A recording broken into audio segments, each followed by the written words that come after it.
The Main Event. I'm your humble host, Stephen McCollum, and you know him as 17-year NFL veteran, 3-time Super Bowl champion for your Dallas Cowboys. And folks, he's just happy to be here on a Friday. Dale Hillistrey, everybody. Good morning, Stephen. How are you? You've been here for a couple hours informing people, talking about economies and money stuff. Good day in the market today. And getting ready to head out of town for your dream weekend. It'll be a long weekend. Yeah. I got decisions on Sunday, I was telling Dale here. Yeah. So not really. I've already made up my mind, but it is interesting. It does pull me in a direction like, Yeah. Yeah. So you and Ethan heading up north to the cold country? Yes, you could say that. Yep, headed to Vegas. Okay. This weekend, WrestleMania night 1 tomorrow night. WrestleMania night 2 on Sunday night, Dale. I invited you. I said I'd pay for your drive. I'd drive you up there. Yeah. Pay for your hotel room. Drive you back. I wouldn't leave you. I don't know. Sitting in that back seat for You get the front. 8 hours. You get the front. Are you driving or is Ethan driving? I don't know. We'll see. Tomorrow, if I had a guess, he's going to text me now. Should be in school, kid. But I imagine tomorrow he'll probably want to drive. But it depends when we come back Sunday. Because we got to come back Sunday night. Okay. Is it going to be, are we going to leave Vegas at, 9 or 10 and drive home before Monday work? Or are we going to, just get stay in the hotel room and then just leave at 3 in the morning and then just come straight here? Studio Monday morning? Oof. We have decisions, but I'm not going to let him drive overnight. That'd be, no, he's 18. No, he's not experienced at that. Yeah. So there we go, Dale. 4 hours of wrestling Saturday. 4.5 hours on Sunday. Let's go, baby. Yeah, I think you should take Monday off and just go ahead and do the hockey game and involve everything. Yeah, that's the other side of it, folks. Mammoth play the Golden Knights Sunday night at 7 p.m. in Vegas. Allegiant Stadium's not too far from T-Mobile. Almost walking distance. Yeah, Almost. Well, you can walk it. You just go across the bridge into the Luxor, and then you've got a half mile, 3/4 of a mile walk to T-Mobile. Yeah, that's no wrestling will overlap the two and stuff. So we wouldn't make the start of it. Okay. And I'm not leaving CM Punk Roman Reigns early to go to a playoff hockey game to watch the best team in the NFL, best owner ever against the Golden Knights. Mammoth. I hope the Mammoth enjoy their first playoff appearance because it's going to end quickly. Boy, you're sounding awful cocky for a guy who hadn't talked a whole lot. I hope that best owner in sports enjoys his four game sweep. Wow. Yeah, so that's it. That's what we're doing. No, I don't know. I can't take Monday off. Well, one, it's senior ditch day, so Ethan's like, I don't want to go to the lake with my friends, so I'm just going to come to work with you. And I'm like, all right, cool, whatever. So that works out. Okay. But then I might have to take Tuesday off. Something's come up, and I might have to take Tuesday off. So I can't. I don't want to take Monday and Tuesday off. Dale, what would I do? What would I do without you for 2 days? You know what I just absolutely love is that the audience gets to find out things as I find out. Yeah. Well. Yeah. Yeah. So, the only reason why is, that whole tenant situation where, the city of Mesa. Oh, yeah. Well, the court date's Tuesday morning at 8:00. And I haven't heard from the attorney if I have to go to that, if there's been an extension or not. So I'm even kind of in limbo. And if I have, it's at 8 a.m. Yeah. I don't know if I show up, I'm just going to be like, I need a continuance.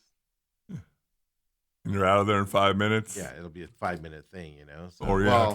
Maybe it'll be a 5-minute. But I imagine it'd be a 5-minute thing. Maybe the judge sleeps in. So I'm a little unsure about Tuesday. I'm getting a little. I can tell you this. I haven't got an email back yet. So I'm a little. So I don't know either, Dale. That's why you don't know, because I don't know either. I just assumed it'd be handled and I wouldn't have to worry about it. Now I'm starting to worry about it a little bit. Okay. Well, we'll figure it out. Yeah, you seemed insulted that I hadn't told you yet. Had my HOA meeting last night. Oh, I forgot about that. With all the excitement, I forgot about that. I know. And? Same as always. I just like to bring it up because Dale thinks we're kicking people out. And Yeah. slave driving. Any citations delivered? We don't do that there. You don't know how this works. You don't live in an HOA up there. You just have the mean city crack down on you. Any pictures that you've taken of neighbors as you're walking your dog I don't at do night? that. Not my role. Too many cars parked on the driveway or on the Not street? my role. I don't do that. I do not do any of that. We have a management company that handles all that, does all that stuff. Dale, quit making me sound terrible. Happy WrestleMania weekend to all that celebrate. Yeah. So, Dale, you get out of coming to my house this weekend and watching WrestleMania because I won't be there. Well, I'm glad you guys are going up there. You talked about it, and I think you're a little bit late in pulling the trigger, but you pulled it. Because I don't want to spend $10,000 for a ticket. And you don't want to be sitting in the last row. Well, that's the thing. You can get in for $300. No, 2-night packages. You can get in obviously for cheaper and one night. But you can get upper level, and it's been this way for several months. You can get upper level, like we're talking upper level. We talked about it yesterday. For a football game, they wouldn't be bad seats. You can get in for $350. Mm-hmm. That's $150, $175 a night or whatever it is. That's reasonable. Right. But again, a wrestling ring is awfully small. So I've been watching tickets. I'll tell you this. I'm sitting in what would be an end zone seat in this stadium if it was a football stadium. I'm still far from the ring. But I'm sitting in an end zone seat about 20 rows up. So we're high, so we'll be able to look down. Because I could have gotten lower. But, everybody on the floor will be standing up. Yeah. It'll be hard to see. And all that stuff. Fairly close. I've just been on the ticket sites. Something interesting happened yesterday. So I'm on Quick Pick. I'm on StubHub. I'm on I'm on those two, just going back and forth, and you see the same tickets on both of them. Yesterday, I just went, you know what? Let me go to SeatGeek and see what they got and what their prices are. I go to SeatGeek, same exact pricing as Quick Pick and Quick Tick and StubHub. Same seats, same pricing for the most part. And I'm like, all right, cool. I click back over to the tab on my computer to StubHub. The tickets I was just looking at that were $900, so two of them would have been $1,800. 60% off. What? Did I just game the system? Wow. I thought you were going to click back. I was all buy, click. I thought for sure you're clicking back because I've done that like on airline reservations. They get more where I go expensive. boom, boom, and then all of a sudden, they saw that I'm looking at that flight. I checked with one other airlines, come back. I don't know what happened. Exact same tickets, exact same everything. Pricing was the same on all three sites. I clicked back. All I did was click the tab. It was still open. Boom, 60% off. I couldn't hit the buy now button fast enough. I don't know. Maybe I gamed the system. Maybe I'm helping you guys buy tickets. Have your browser open, check it all of them, and just go back and forth. And eventually they drop, apparently. There is no way that just accidentally that ticket holder was like, I'm going to lower my tickets. I'm going to lower my prices on this one. On just that one, too, by the way. All the other ones were fine. The ones I was specifically clicking on, the ones I was specifically looking at to see kind of the view they have, those specific ones. All the other ones, same price. I'm telling you, it was weird. Well, we were destined, Dale. We were destined. You were going to this thing. I was actually to the point where I was like, they're going to drop as you get closer to it. It's just a matter of how much they're going to drop. But Ethan's like, I don't care. We can sit up top. I don't care. And I'm like, yeah, but I won't be able to see. I got to enjoy myself if I'm going to sit through 8 hours of wrestling. Your drive 8 hours. Yeah. So I'm like, this has got to be fun. Let's do it. So even then, I was prepared to get up tomorrow morning and just drive there and then just watch the ticket prices while Ethan's driving. And then we'll just fine. And if that just means we have to sit upper level to go into it, fine, whatever, So I was that's what I was thinking about doing anyway. But when I got that price drop, I was all literally like $120 more than those upper level seats. I was all, buy now. That's the perfect time for your computer to freeze. I know, exactly. Error. So I don't know what happened, but I'll take it. Well, and good. the tickets have been delivered, so they're not going to come back and be like, "Oh, we charged you the wrong price. We can't get those to you." They've already been delivered. I have them in my possession on my phone. Look at that. I know. But then it comes down to, okay. Uh-oh. Well, President Trump's in Vegas today. I don't know how long he's there. For the love of God, my man, get out of town, because that's going to mean traffic. Well, I think he's coming to Phoenix. Is he? Yeah. Okay. I know he's there today or yesterday because traffic was galore. But then, like, I was like, you could stay at the Luxor or the, those ones on the south side of the strip, and you could just walk to Allegiant. There's a bridge you can walk over the freeway, and you're there. So I look up so I see parking's available. And I'm like, I don't want to pay for parking. That's ridiculous. Oh, Luxor Hotel. $500 a night. Excalibur. $500 a night. Does it include a free shuttle ride to the stadium? They just walk across the thing. And I'm like, I'm not paying that for those two crappy hotels.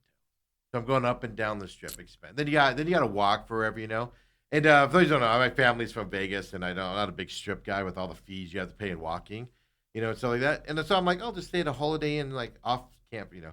So then I'm looking at it, and I'm like, oh, well, I'll just buy the parking pass for $150. Lot G. We're literally the first lot right next to the stadium, and when we get in there, for $150.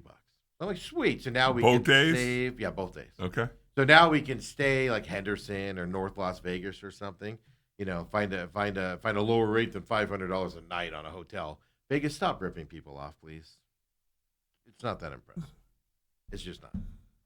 So there you go. So I got to figure all that out. And then, like I said, just wanted to come back. But yeah, so it's going to be an exciting weekend, Dale. But look at that. It's like it's meant to be. Things are falling in my way. Yeah. Look, and Steve does not know how to handle that. No, I'm usually like, oh. Who am I going to have to argue with about this?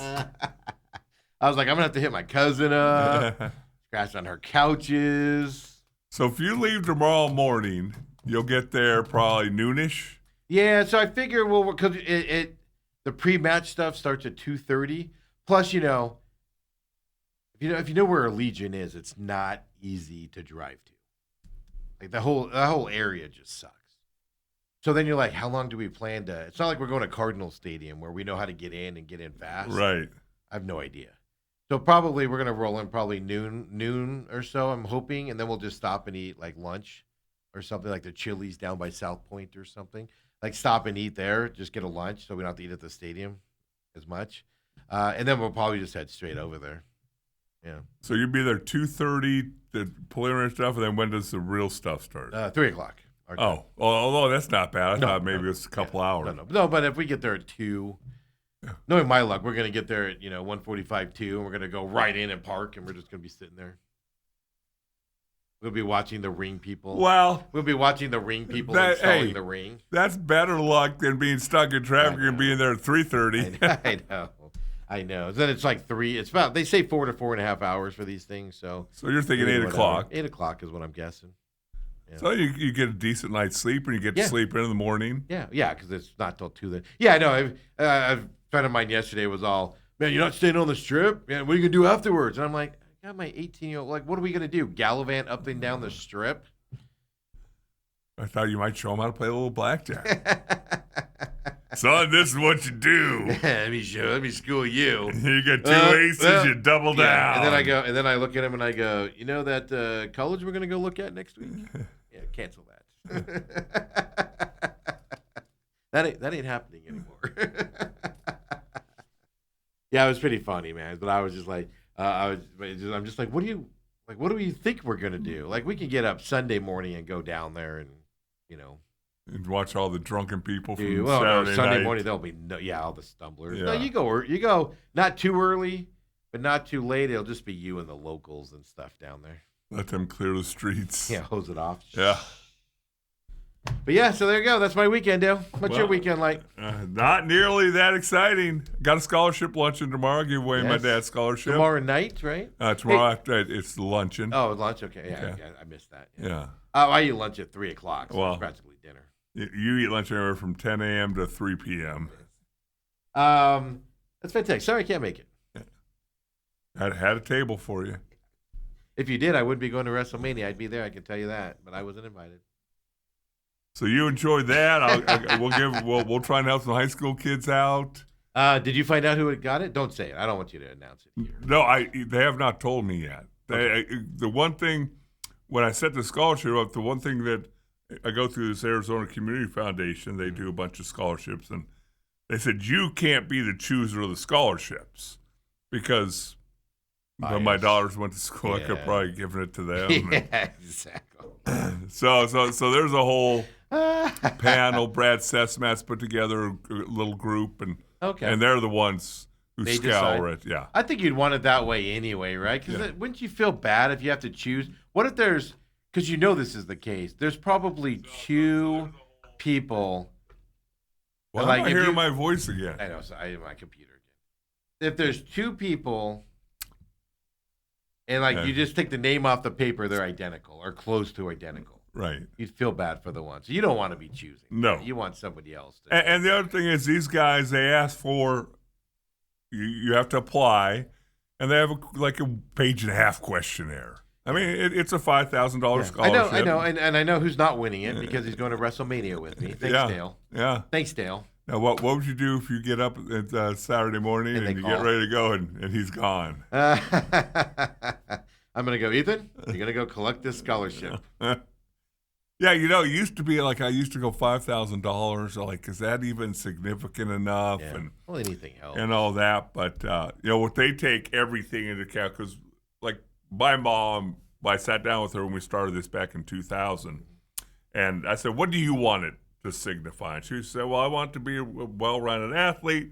I want it to be an above-average student, not a straight A, and I don't want the kid to have a full-ride scholarship itself. That's when I don't like it. I'm not knocking this, but I hate that when you got the one kid, they're like, they have full-ride scholarship to Harvard, and then we're giving them this $5,000 scholarship, and you're like. We learned that early on because all of a sudden I found out, because we just give them a check. Yeah. It started off a little less than $5,000 because we give it to a few people. Yeah. And then find out that, it's going to a car stereo, or it's going give to them a check. It's going to TVs and couches for their dorm room. And So anyway, over the years we've kind of learned a few things, and this way what happened? How do they get it now? They have to tell the foundation what school they're going to, and the foundation sends the check directly to the school. That's the way to do it. That's the whole premise of it and stuff like that. Yeah. So, well, good. I'm sure the person that wins, make sure you remember their name on Monday so we can at least give them a shout out here as well. That's a long time. I know. From Saturday to Monday. Write it down. Or text me on Saturday when it's announced, when you know. And I'll just have it in my phone. So I will remember to bring it up as well. But that's on Saturday. So it'll be fun. They're also honoring a coach named Jason Mons, who longtime coach at Saguaro, won a bunch of championships. Him and I have a very interesting relationship. We're friends now. We didn't start off friends. You've told that story multiple times. Yeah. He's Chaparral. You're Saguaro. No, he's Saguaro. Oh, he's Saguaro. But he ran it up on somebody. No. Oh, that's right. That's what it was. I'm sorry. I had it backwards. Charlie Regal was the Chaparral coach. I apologize. Now, of course. I need to tell it again because you don't even remember it. No, that's what I was about to say. Maybe we should tell it again. I got him confused. Okay. Yeah, he ran it up, and you lambasted him on air. Real quick, because you don't got any video again for today. You kind of mailed it in. We got Cardinals doing their pre-draft talk. Oh, my gosh. I can't wait. The biggest thing about the first round next Thursday night, do you realize they're going from 10 minutes to 8 minutes? Yeah, thank God. Woo! Look out. You know what that means, Dale? Our draft show will be even shorter. And less movement and no trades. Just everybody pick 32 in a row. I saw somebody today an NFL insider said this is going to be the most trades in the first round we've ever seen. Really? Okay. I always like I like chaos. Yeah, I agree with that. Last week we were talking about a buddy of mine yesterday afternoon. I wanted a 5-way tie at the Masters. Yeah. and for a minute, it kind of looked like it could be. Because imagine that, a 5-person playoff. Yeah, how do you eliminate in guys? The Masters? Could you imagine being the first guy eliminated in the playoff? And you're like, I could have won this. Well, don't get too far away. Tell the Jason Mons story because I've screwed it all up now. That's fine. So Charlie Regal, coach at Chaparral, him and I, for those of you who don't know, I do games for Cox High School games. Been doing them, nobody knows, but evidently 20-plus years. And started doing some Chaparral games. Well, Charlie and I met, and he didn't think I liked him. I didn't think he liked me. He coached Chaparral. I went to Saguaro, the natural rivalry. found out we love each other, and then now we're kissing cousins. But moving on to Jason Mons. Jason Mons is a coach at Saguaro. The year before he became the head coach, I'm doing a game for Cox, and they're playing like Thunderbird or Greenway, and they're a powerhouse. Saguaro is, and they're up 63-7-ish with That's it. a minute and a half left. Yeah. And they're handing the ball off. They're gaining 8 yards. Saguaro has the ball, hand the ball off 8 yards and 9 yards. Clock's running, and then all of a sudden they step back, fake the handoff. Their starting tight end is still in the game. Yeah. Runs a seam route, throw a touchdown pass. There's nobody within 15 yards of him. And I look down, and Saguaro's coaching staff and players are jumping up and down like they just won the state championship. And I'm like, what, to get 70? That's why you did that? So you have a nice round number of 70-7? Sounds better than 63-7? I mean, ASU did that to U of A one year. I remember that. Well, that's different. You're getting scholarship. That's different. Yeah. But Kevin Ray was the play-by-play, and he just said, whatever, 62-yard touchdown pass to so-and-so, and that makes it 69-7. And then he just sat back because everybody knew I was going to lose my mind. Because there's one thing that gives me, it makes me as angry as anything is when teams run it up. Yeah. Because I'm always thinking there's a high school team on the other side with moms and dads and sisters and brothers. Yeah, they have families too. Yes. And so he sat back and he just looked at me basically saying, go ahead. And I took a deep breath because I didn't want to swear. It was one of the 2 times in my career of broadcasting that I almost swore on air. And so I just went off. I said, I'm embarrassed to say I go to Saguaro. I said, that's Bush League. That's ridiculous. The head coach, John Sanders, should be fired. And I went out for about 30 seconds. And then I hear my producer and mayor going, I think that's good enough, Dale. And I hit the talk back. I said, I'm almost done. I went on for another 15 minutes or so. Just ripped Saguaro to shreds. And so, boom. Really quick, fast forward to the next year, do another Saguaro game. I'm standing on the sideline before the game looking around. All of a sudden, some little young dude standing next to me, and he goes, hey, Dale, how are you? I'm like, I'm good. How are you? He goes, I'm Jason Mons, the new head coach. I'm like, you're Jason Mons? And he started a conversation off by saying, hey, Dale, obviously we watched the broadcast after the game. Oh, they heard about it. Yeah. Oh, I guess there's message boards in high school sports. I don't ever go look at them. But Jason said, hey, you were right. He said, and just so you know, that play call, the quarterback had an option. He could have handed it off, and I should not have given him an option. You were right. I'm wrong. I apologize. I was embarrassed. And in my mind, I go, well, you're kind of jumping up and down there, too, although I couldn't recognize him. Yeah. And anyway, so we had a nice talk. Been very good friends ever since. So that's the Jason Mons story. He's getting honored for. And he hasn't run it up since. Yeah, I don't know if that's true. Well, he probably did, but they were just that much better than other teams. And now he's at ASU.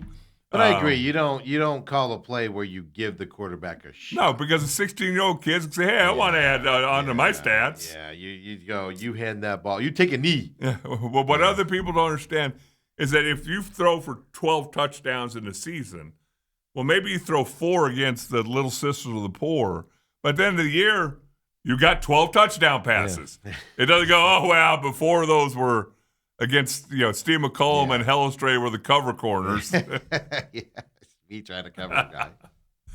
So, anyways, he's getting honored. Yeah, well, good. I don't know. Did you see that young coach for ASU passed away? Yeah, from Stephen Miller. Yeah, from Gilbert. Yeah, we went to Gilbert High School, and boy, that was awful sad. I read Chris Cartman's side of that, and man, like he talked to him like last Tuesday, and then he had some sort of incident on the field and wasn't feeling well or whatever. Yeah. And then he came back, and Chris Cartman says he was talking to him again later on, last Tuesday, I think it was, or whatever. And then everybody wakes up yesterday, and he's gone. And it's just like, what? Right. Young guy. Right. Everybody likes him. 29 well-respected out there at Gilbert High School, stud. Went to ASU, of course, and things. Yeah, it's terrible. Jason Mons is still involved with ASU. Yes, he is. Whatever coach he is Well, tight that's ends why. maybe. That's why. I mean, I know there's been not necessarily some change, but there's been some other things happening and health and stuff. So guys have been moved around. Yes. And I don't know where they are, but he's healthy and everything. Yes, Obviously, he's healthy. He's young. Yeah. Yep. Yeah, so he's good. So yeah, I know that was terrible news. Yes, I didn't know him at all, but just like what? No. Oof. Yep. Oof. 29. And everything. It'll be interesting. I don't, like I said, if he had that, but he had it.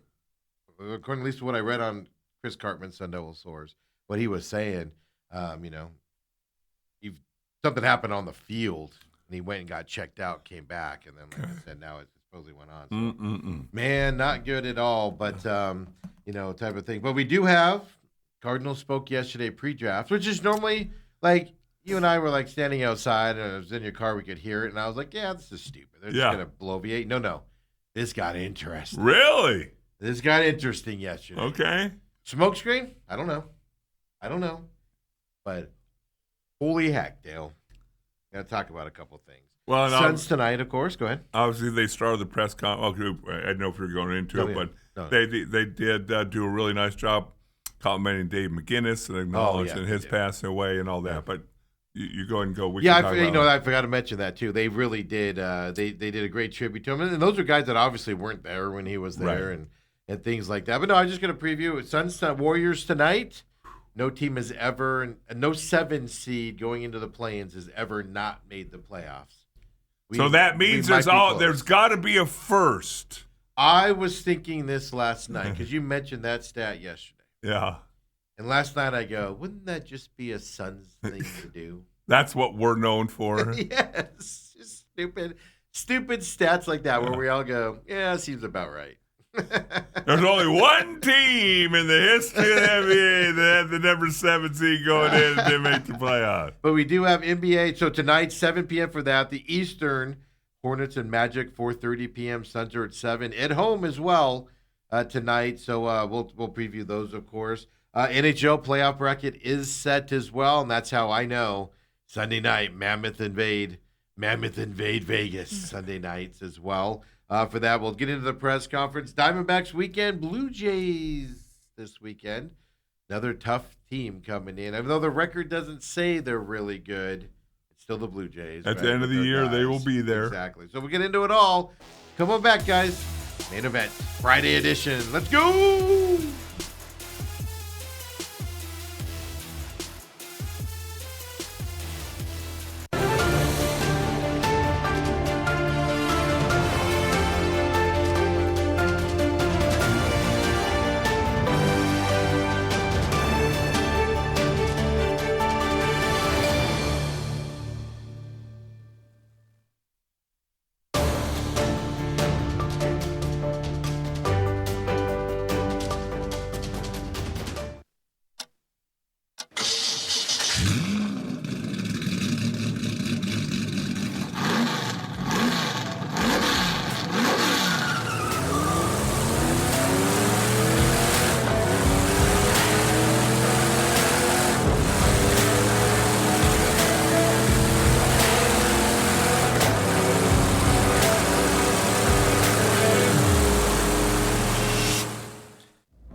And we're back here, main event on this Friday as well. And look, it's a busy Friday, man. Playoffs galore this weekend, folks.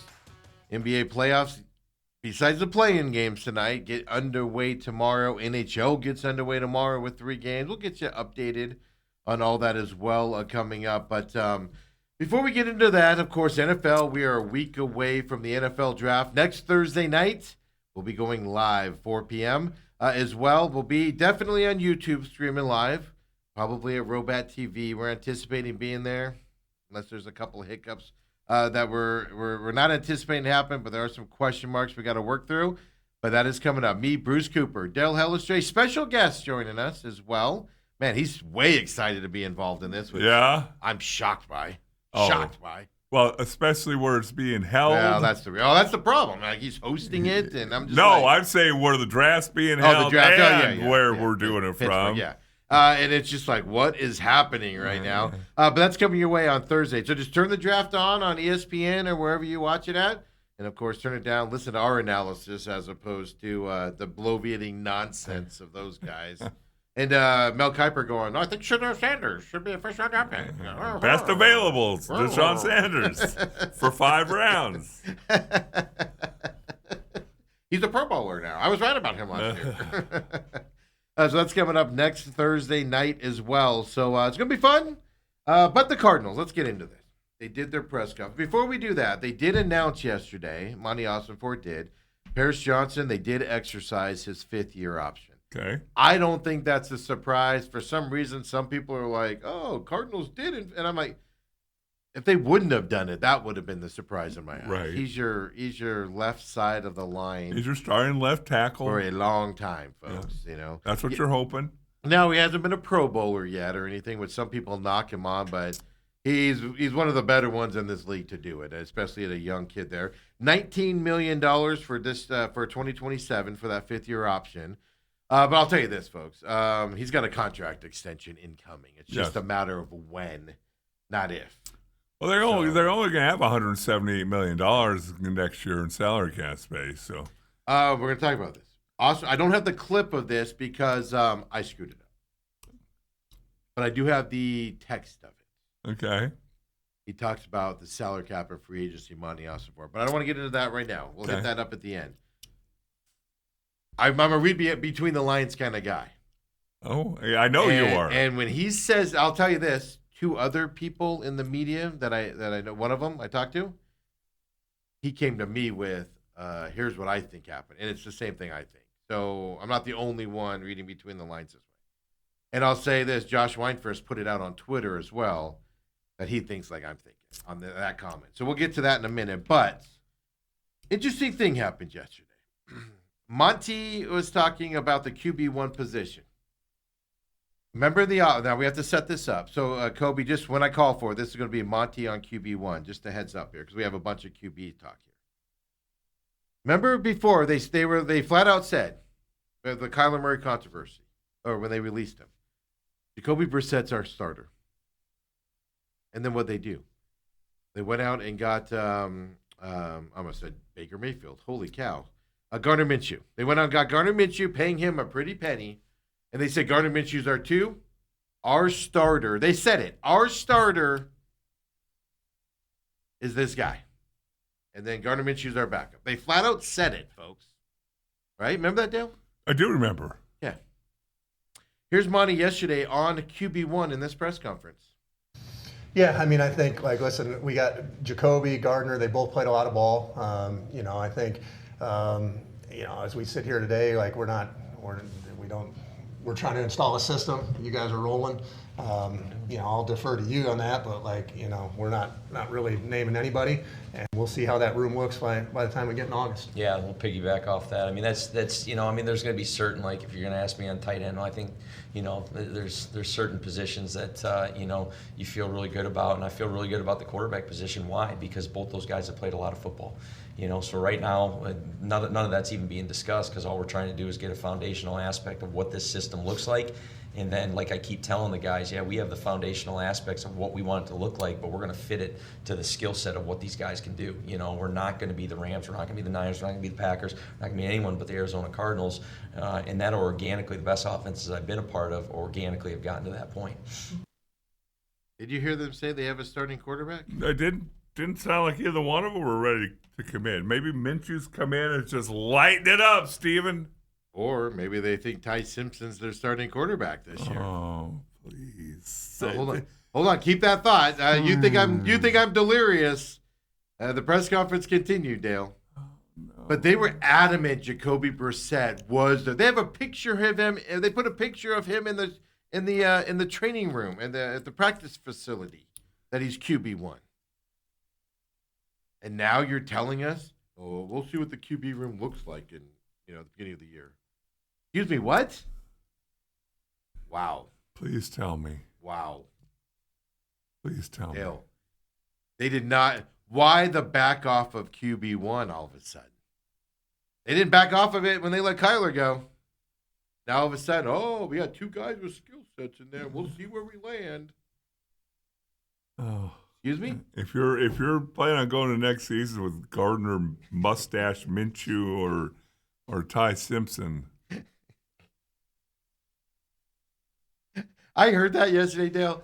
I'm sitting in here. You had laughed, and I'm sitting in here, and I'm just like literally like just doing something over here, and I heard him say it, and I went, "What? Did I hear that right?" wow. Here's Monty. This is Monty on QB position, Kobe. This is Monty talking about what he's looking for in a quarterback, folks. We have different characteristics as it goes for every position. I think big ones for me, accuracy, decision making. Those are always at the forefront.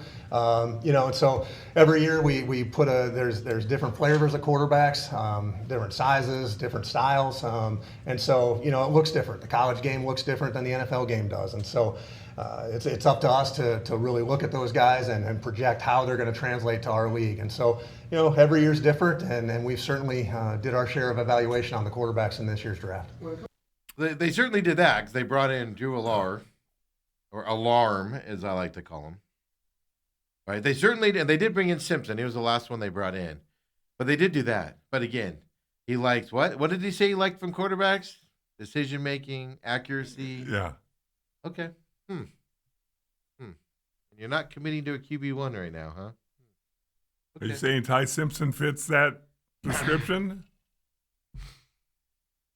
Here's Mike LaFleur talking about, this is LaFleur on QB starter, Kobe. Here's LaFleur talking about who's going to start for this Cardinals team.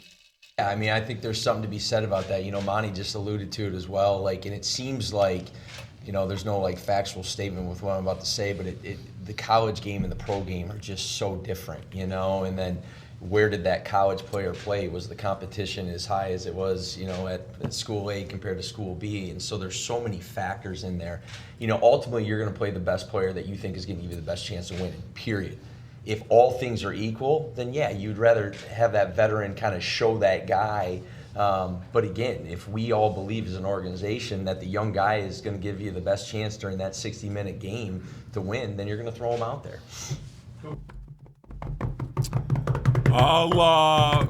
You tell me like a Brock Purdy situation where day 3 of practice, all the coaches look at each other and go, "Hey, this is our guy. Brock Purdy's our best quarterback." Dale, are you listening to this?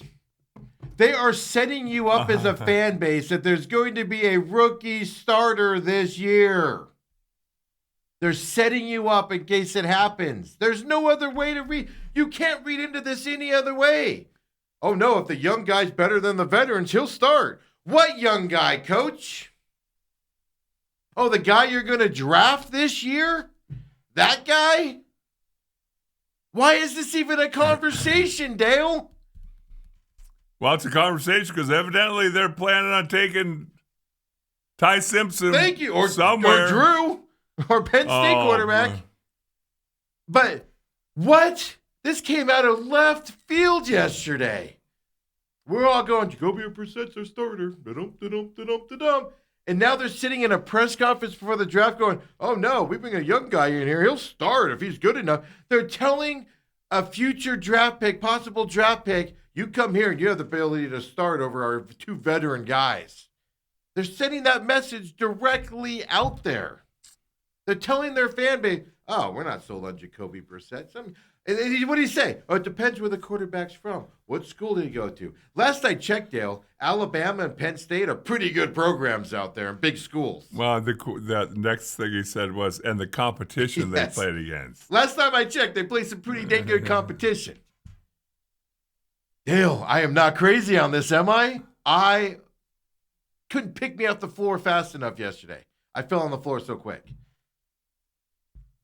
Now it's lying season. Maybe this is a giant smokescreen, but why is it a smokescreen? Why are you even having this Now, discussion? the one thing that I'm just dawned on me, because really the only way they can guarantee that they will get Ty Simpson. You have to, well, not even a guarantee, but they have to trade up. And No, the guarantee Oh, would be they take him 3? at 3.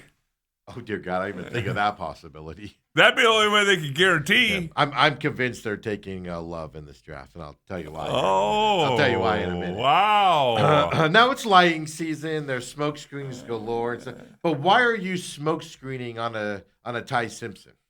I don't know about that. I can see why Jeremiah Love, Yeah, I can see why you're going to because there's some teams that Trade up. fall in love with Love. and want to trade up to Yeah. that third spot to take him. So Yeah.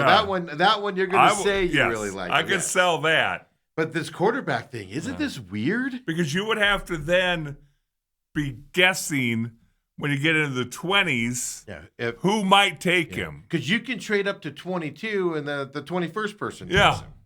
Yeah. Like you have to be like, oh, this deal only happens if he's there at 22 Right. type of stuff. But I don't understand. Like, what's the benefit of it? I've been thinking about that. What's the benefit of smoke screening the quarterback right now?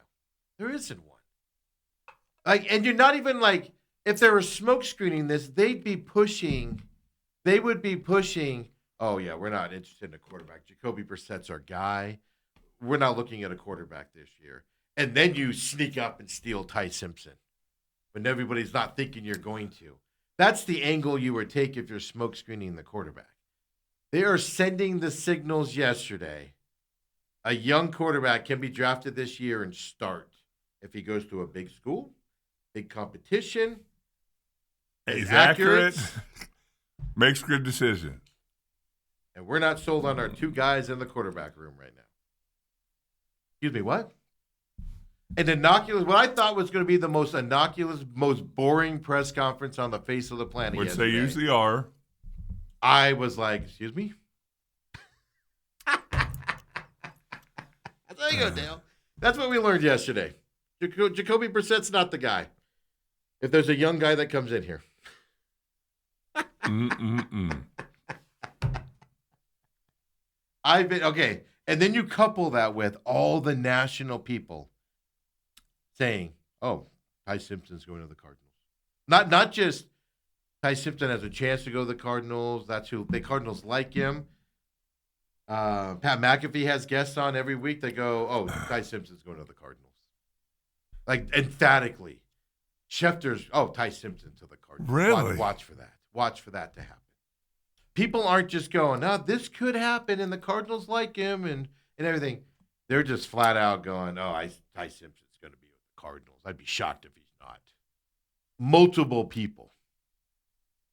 And it's just like, what is happening as well? So I don't know. It'll be interesting. And like I said, if they do that, that means you're out of a quarterback run next year. Now, the Cardinals are the one team that's not afraid to blow up their quarterback room after a year and go someplace else. Right? They did that. Josh Rosen to Kyler Murray and stuff like that. But you're also signaling to your fan base that this is our quarterback of the future. And now they're telling the fan base, yeah, he comes in here and plays well. He's going to be our starter. A lot of rumors about. I told you I read an article from a national guy that flat out said it. I think this is going to be the most trades in round one we've ever seen in a draft. I don't think it's going to be a ton, but there will be trades. So Monty was asked yesterday about trade possibilities. Have they been in communications? And Monty's not lying on this. I believe trades will happen next week, Wednesday, Thursday. There'll be a lot of setup discussions and stuff like that.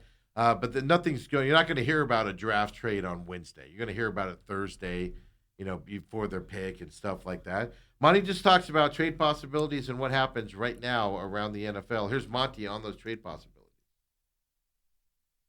Yeah, I don't know. Like I can't speak for what's going on in other rooms. I mean, I think we always kind of joke like this time of year, like you kind of get a call and somebody on the other end says, "Hey, you interested in trading up?" Sure. You interested in trade back? Yeah, sure. Okay, let's talk next week. So nothing really happens. It's kind of just banter back and forth. So I'm not sure. I think some of that will become more clear next week. The former scout for the Ravens, Browns, and Eagles on the Pat McAfee show yesterday, Daniel Jeremiah, Okay. quote, everybody is on the Pat McAfee show. Quote, everybody in the league expects Ty Simpson is going to be a Cardinal. It's just a matter of where they want to pull the card, unquote. You don't see people be this emphatic about draft picks. No, A not week unless before it's the draft. not unless it's the first pick Unless of the it's draft. Mendoza. Yeah. Mendoza's the only one. Yeah. You do not see guys putting their reputations out there of this is going to happen unless it's Mendoza. I'm just pointing that out, folks. And then you heard that conversation yesterday. They're grooming it of this is why we're going to have an opportunity to take sides. Now they're not going to say it, so if it doesn't happen, then they're not going to look stupid. Right. But they're sending the message: if we have an opportunity to take this kid, one, we're taking him, and two, we're expecting him to come in and compete for the job.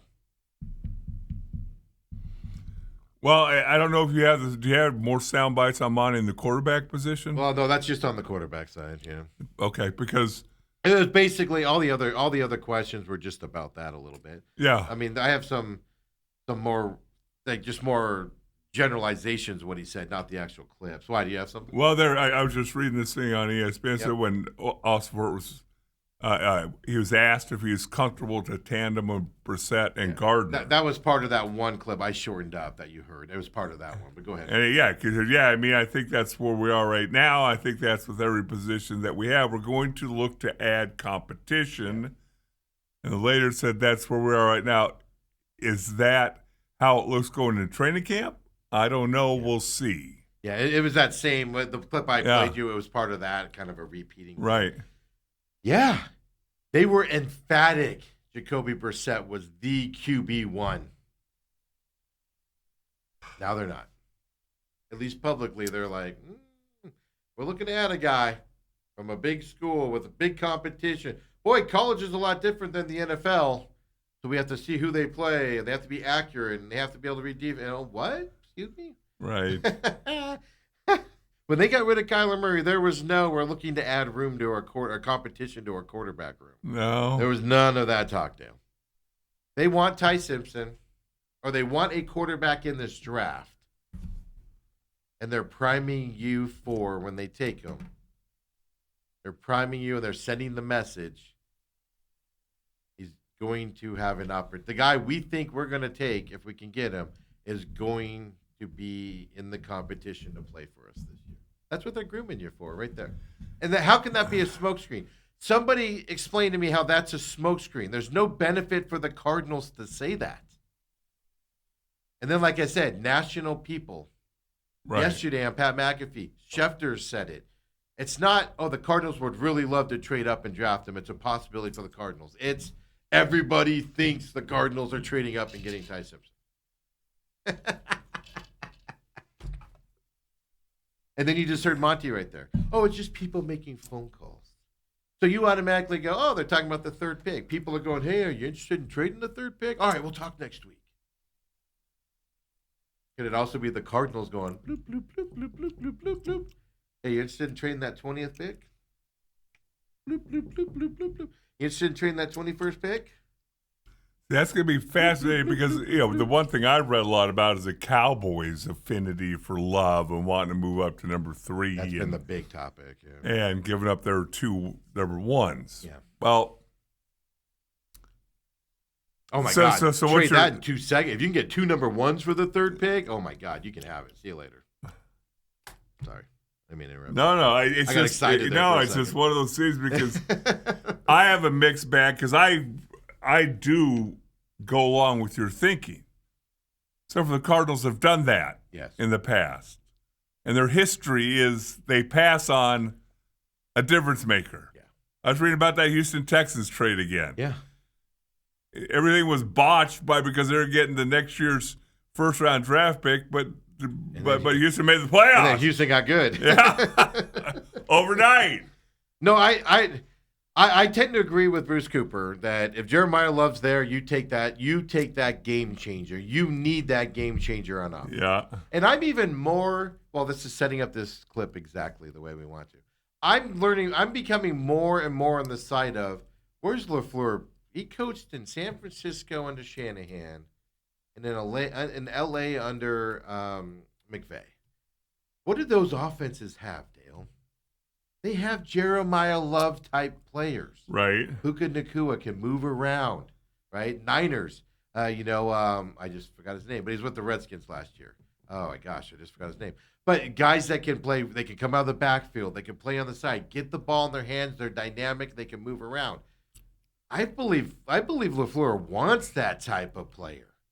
And you're not going to get anything better than that at number 3 or any place else in the top. He's probably the best option at that point. Right.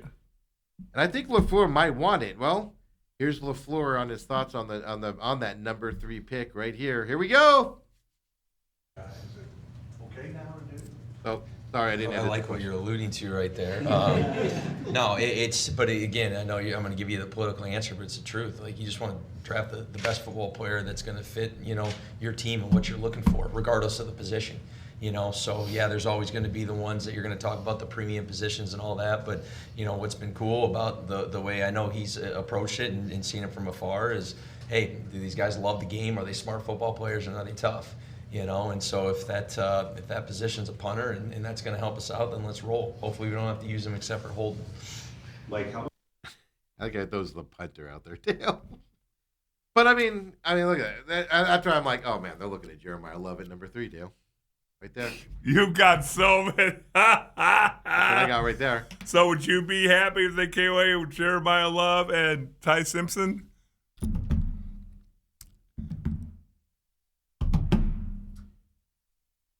Ty Simpson. We didn't go off air, folks. I'm legitimate.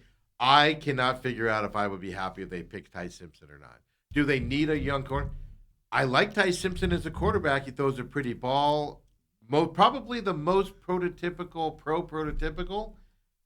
Mendoza and then him. I just don't. The Cardinals aren't in a position, though, to take that chance, are they? Now, if you're number 1, Cardinals take Mendoza, you're happy with it because you're like, this is your choice. This is your destiny. When you have other choices and other needs, and I'm joking here on that LaFleur thing. He's right. But, offensive tackle, defensive lineman at 3, or do you want to get the game-changing offensive player in this draft in Jeremiah Love? One, your fan base is going to go through the roof if you get. Nobody's going to get excited, Dale, about an offensive tackle. No offense to you offensive linemen. No. Nobody. You can get the best offensive tackle since sliced bread was invented. And not one person's going to get up and run through the wall of their house. You guys watching the draft show, you guys aren't going to get up. You're not going to see us throwing confetti in the air and all of that stuff. You're just not going to see it. You get Love, there's going to be some excitement around there and stuff like that. And I don't care what he says there, a skill position is always the best player available at the spot, high in the draft, over any offensive or defensive lineman. Period. End of story. Well, and we've been talking about this, dog, with Bruce Cooper and all that. And you can build an offensive line many different ways. You seem like you got your left side of your offensive line kind of solidified. With their signings. You think the center's okay. Oh, you got a couple He's guys. better than okay. You got a couple guys at right guard. Yep. Your right tackle's a glaring need. Yep. But they signed how many guys, like veteran guys, to kind of fill that role? 2 or 3? You can throw bodies at it. Yeah. And so when I look at it and I go, boy, one of the best lines in the last 30 years, I don't think you'd argue much, is our Cowboy offensive line. And just for the people who are new listeners, our left tackle was a free agent defensive lineman, moved to left tackle, Mark Tuinei. Our left guard, Nate Newton, was a free agent from the USFL, always overweight, turned in an all-pro left guard. Mark Stepnoski was a third-round draft pick out of Pittsburgh. He's 255 pounds. Right guard was John Giesick and Kevin Gogan, both seventh-round draft picks. Yeah. And then the right tackle was Eric Williams. He was a third-round draft pick out of, some small school in Ohio. Was Williams was there all those years? He was there. Yes, 'Cause I thought he left. Okay. He came in 91. Okay. And then Larry Allen came in like 94, but he's a second round draft pick. Okay, that's what I was wondering. Yeah, so Williams was there. Larry Allen didn't come in to take over. Until 94. Okay. And But not, I mean, that- not a first round draft pick around. And you didn't go yet worse by bringing Larry Allen in. No, and he's a second round draft pick. Yeah, so you could do it. It's just those words right there, and you got that one line. You can go through it on dominant offense, but even then, Cowboys as of 6 years ago had a really big dominant line. They just got old on them and stuff. Eagles had the really big dominant line. Not a lot of number 3 picks and stuff to that effect. It's just going off of what he says there.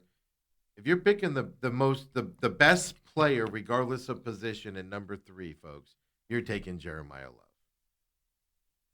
So we're gonna have to find out if that's. Let me throw this at you. The Cowboys are wanting to trade up and give you those 2 first round picks. And you decide you want Jeremiah Love. Oh yeah, I'm looking forward to drafting 2 guys in the first round from the Cowboys picks that'll be out of the league in 3 years. Is Levi Brown in this draft? So you're telling me you're turning down the Cowboys offer? No, I would actually take it. Would you? I would. And then you take an offensive lineman and Ty Simpson. They need bodies. They need bodies. I'm not opposed to taking a defensive lineman. And here's the other side. Offensive line and defensive line is actually deep here in this draft. Yeah, make the trade. Go get the 2 needs that you have. Go from there. Hey, Ty Simpson's going to run this offense well this year, Dale. Without Jeremiah Love on this team. Are they going to flip a coin? Wouldn't that be a shock? Drew Aller goes out of Ty Simpson. I'm still perplexed on why they brought him in. Yeah. There's not a smokescreen. We're interested in this guy, to throw somebody off. You're not doing that with a 3rd rounder. I could see them taking Drew in the 3rd or 4th round. That's usually when you take a quarterback you want to take a chance on and see what he can do. But why are you bringing him in to look at him? Unless you're looking at it and going, hey, we got a couple visits left while we fly these guys in. Well, Dale, there was nobody in the 2nd round you could have brought in that you're interested in? Right. I don't know. Look, it's now the number 3 Jeremiah Love conversations and the positions, that can be a smokescreen because the more you say you love him, oh yeah, the more your offers are going to get to that number 3 pick. Well, almost everybody that I've read has him going to Tennessee at 4. Yes. So you have to go to 3. If you like him. But here's the danger. I'm not thinking that the Jets here's the other thing. The only thing that can screw up the Cardinals in this draft with to have the power to make their decision is if the Jets trade it too. And I'm not sold that the Jets won't trade it too to get more draft picks. And if the Jets do that, throw up that piece of paper and throw it away because the Cardinals lost all power for that number 3 pick. Well, it depends on who moves up to take what. Well, they move up, take Jeremiah Love. Yeah. Then you have Bailey, Arvell Reese. Arvell Reese, the kid from Miami that Baines. the news Bain. Like then all of a sudden you have 3 guys, and the Cardinals will pick the wrong one. Ha! 2 will be Pro Bowlers and 1 will be a Cardinal.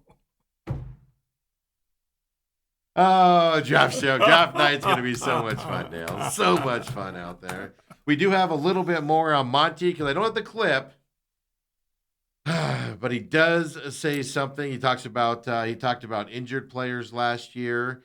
But more importantly, he commented on how much space they have after free agency.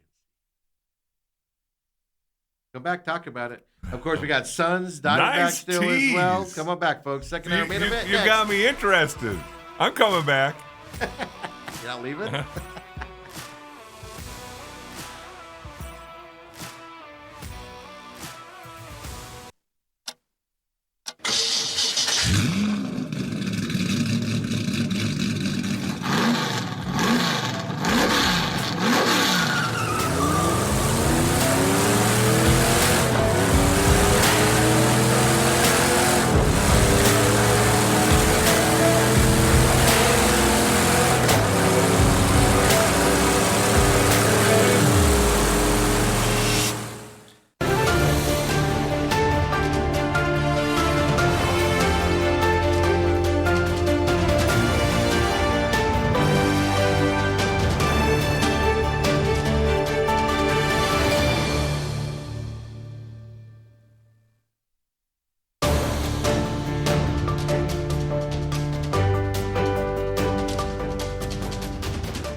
back here on this Friday, having some fun, talking some your Arizona Cardinals. Don't forget, second hour main event. I'm your humble host, Stephen McCollum. 17-year NFL veteran Del Hellestrae. Draft show coming up next Thursday, 4 p.m. is when we're going live. Me, Dale, Bruce Cooper, Deuce Cooper. You should see his notes on the draft. He'll probably have them all memorized at that point. Del Hellestrae, of course, and then we'll have a special guest, at least one, maybe a couple, joining us next Thursday night as well. Live Big on YouTube. names, Steve? Are they big names? In some circles. Yeah. His name's not as bright as mine in high school circles. I was going to say, whose name's up on the gymnasium wall? Well, he paid more. He paid more to get his name. I was like, I'm out. I was like, I have $1. I'm going up to Vegas, so I can give you $1. Yeah. If I hit it big on the roulette table, then I'll give you more. But we were talking Cardinals press conference yesterday there at the end of that first hour, and just another couple points here, more of a me telling you what he says, quoting it and stuff like that. Like I said, we talked about LaFleur's comment on the number 3 pick, taking the best product, the best player, even if it's a punter. I love it when they do that. Oh, even if it's a punter, we'll take a punt. No, I don't care if this punter could do everything perfect. You're not taking a punter at number 3. But I love how they use that as an example all the time. Yeah. But Austin, for his part on that number 3 pick, trading it, he said, I told you, I played you that pick where guys just call, but he said there's nothing concrete at this point, but he said that in the past years, that's not unusual. So that just tells me Cardinals are getting calls and or making calls on trading picks. And like I said, don't just focus on 3. Judging by this press conference, focus on the end of the first round as well, that those conversations are happening out there as well, right? Monty also said every draft has 2 goals. He said to build a roster to win that season and to build for the future. This brings me an interesting question for you, Dale. Yeah. Has he accomplished that goal in the first 2 years? 3 years of his tenure? I think it's been 3 years. Yeah, 3 hasn't years, it? yeah. 3 years, tenure. This is 4th draft. Has he accomplished either of those goals at any point in his tenure? Well, the way that I think a lot of NFL people measure that is how many of your draft picks are you going to sign to their option year contract or Pro extend Bowls. them? Yeah, or Pro Bowls. Yeah, how many Pro And I mean, Bowls? even the Pro Bowl, I think that's become a wasteland of nonsense. Dude, the Browns are geniuses Come on. for drafting Shedeur Sanders as a Pro Bowler.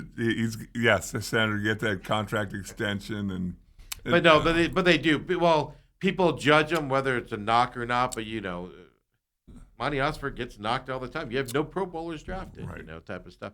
But yeah, just that when he was talking about that, like if that's your goal, you accomplished that, sir, in the last 3 years. Now he's improved. I would say no. He's improved some positions, but generally no, right? So it is fascinating that that's the goal. Maybe we should change that goal a little bit. I guess don't stop charging, right? Here's the big one here about the cap space.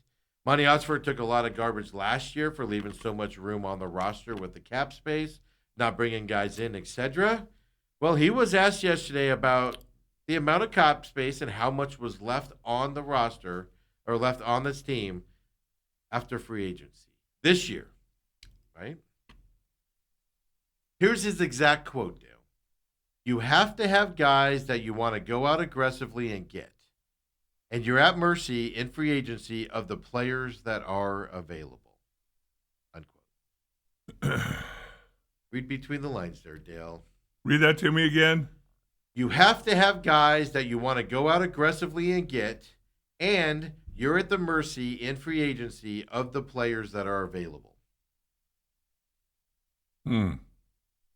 That tells me they had guys that they wanted, and guys went, I'm not playing in Arizona. You're talking about free agents, Free yeah. agents, free Yeah. agents. That tells me players they were interested in players, and players went, nope, not happening. What did I tell you? Until you become good, you have to pay a tax. But even then, that might not be enough. Then they didn't offer enough tax. That is true, because at some point everybody has a price. Yes. So that's how I read that when I heard it yesterday. That's how I took it. Like I said, I did talk to somebody that was in the room yesterday. He thought the same thing.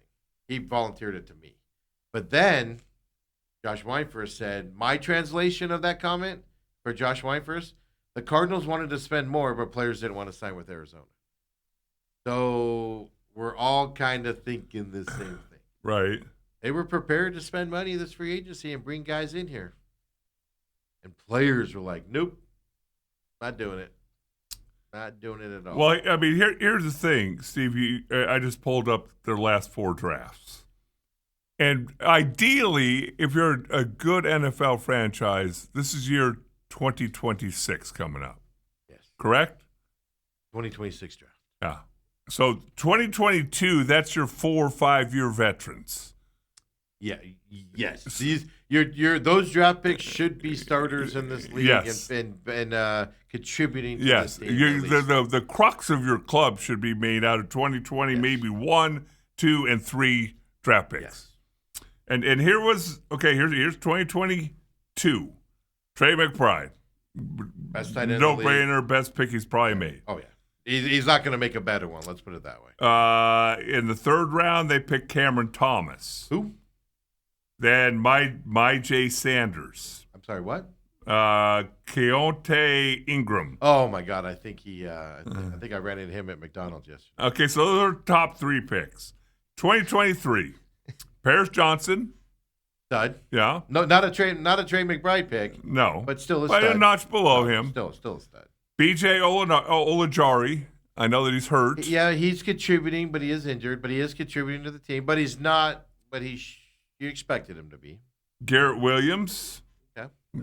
Okay. Up and down. Yeah, contributes. Yeah. Michael Wilson. Just found out he could play this Yeah. year. Took him 3 years to find Yeah. out he could catch. John Gaines.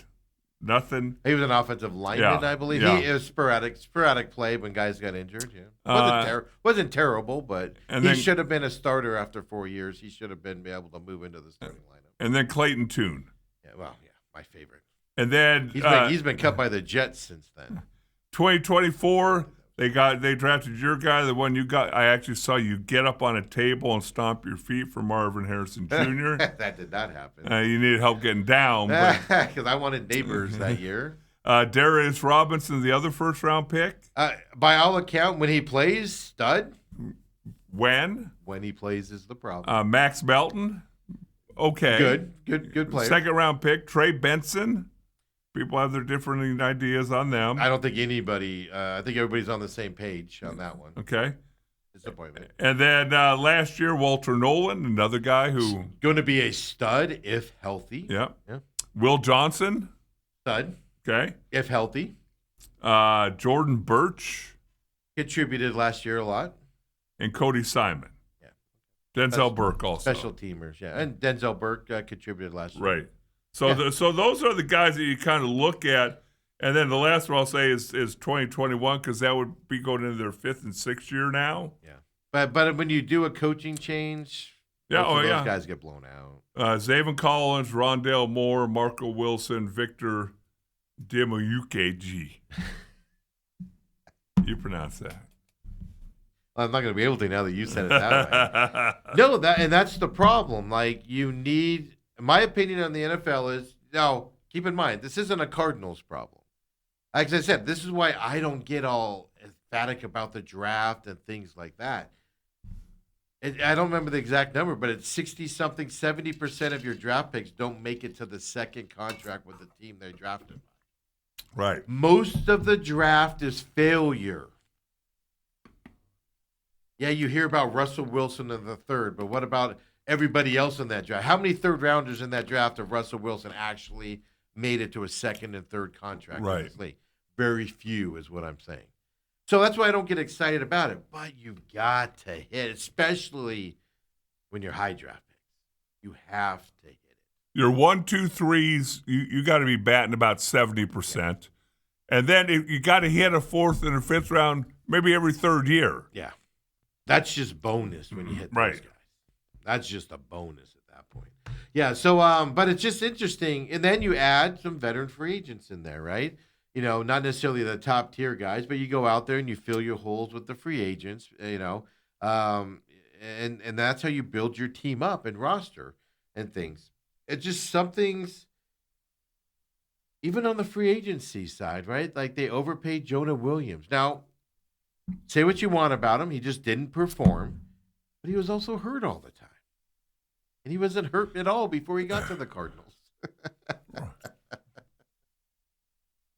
There's something in the water here, folks. Right. The sunshine, the pools. But yeah, so there you go. Austin Fort's all, we wanted guys to come here. They didn't want to come here. That could be a real life situation. But again, people, I don't think a whole lot of people understand that.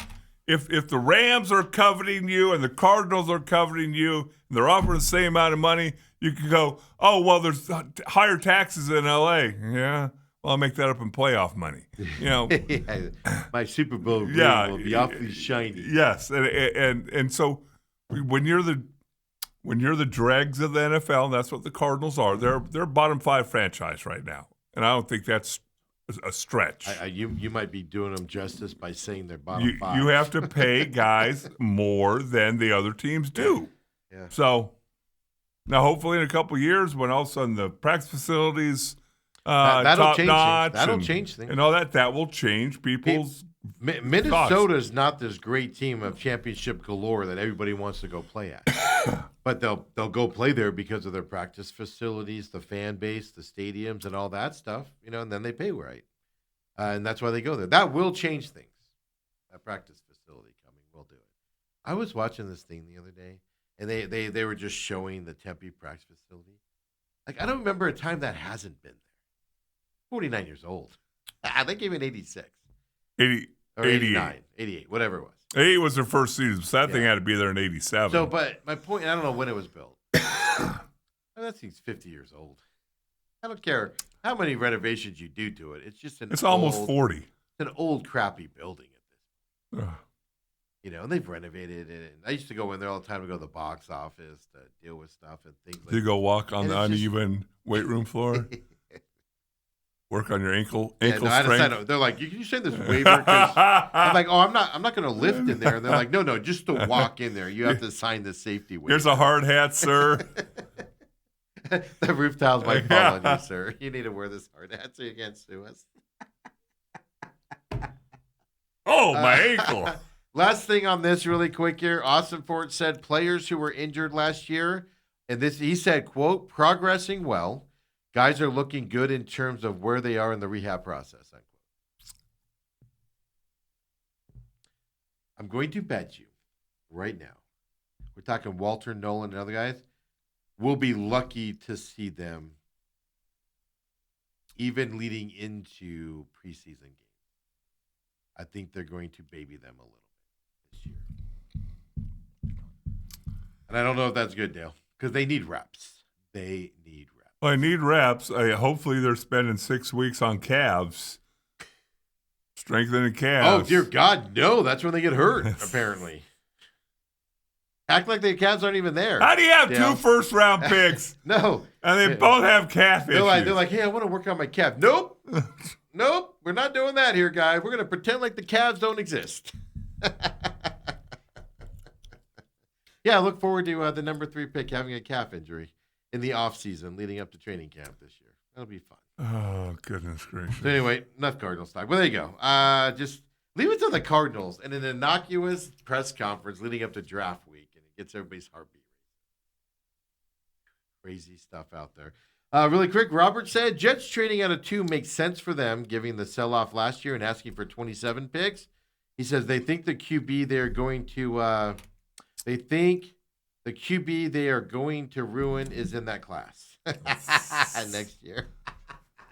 That I'll tell you that. I told you this earlier. If the Jets trade out of 2, the Cardinals are getting screwed because they have 0 leverage now for guys to move up and take somebody. If they need 1 and 2 to go as planned, and then whoever wants Love, or let's say Bailey's still there. If somebody wants Bailey, because the Titans can take those guys. Right. If you want those guys and you're really in love with them, you have to get in front of the Titans. And you need 1 and 2 to go well. Because if the Jets take it, yeah, you can still trade out of 3, and you're just not going to have the leverage you have other than that. So it is going to be fascinating. Draft coming up next week. Next Thursday, we'll, of course, talk more about that next week as well coming up. And Dale? Hold on. I've got to bring this up. I've forgotten about it. I wanted to bring it up. So you and Braxton have a little fun with me on Twitter yesterday. Yeah. Oh, yeah, that's right. Did you say that? I don't know anybody in the. Yeah, no. What is the PIF? It's a Saudi fund. I don't know anybody. I don't know that you said that. I just Braxton. I don't listen to you on here. But I was giggling last night because Braxton thought he heard you say that. I don't know. Do you know anybody in the PIF? No, but that's why I'm giggling. Though. I'm just imagining Dale being like, oh yeah, I know a couple people in the PIF, the Saudi Arabia fund. The Mossad. So I'm giggling of your secret life. Oh, yeah. That's what I was getting at was, did he say that? Because you don't, obviously. But then I'm just sitting there giggling like, oh my God, wouldn't that be great if Dale's just like, oh yeah, my buddies. Hey, did you want to come on for an interview? Yeah, he's like, Dale's all, oh yeah, I had lunch yesterday with a guy that's head accountant of the PIF. I met an IndyCar driver while I was at dinner with them. I thought it was more making fun of. Is that's what it's actually called? No. I was the PIF. No, he was just saying that because of course you don't know anybody in the PIF. So, and I don't know if you said that or not. So I was going to go back and listen just because I'm just giggling a little bit. Because actually, what I wanted to do, and I didn't have time to do it, I wanted to go back and find it if you said that, because then I wanted to play it today and then be like, who do you know in the PIF, Dale? Greg Norman and I are very tight. He ain't involved in. He ain't in the he PIF. He was just running it, but he wasn't in the PIF. So no, that's what I was doing. Oh, did you get all upset yesterday? Were you all upset about it? No, I think here's people making fun of me behind my back. I want to know what you're making fun of me about. We have to. Braxton. We have to explain it to Dale.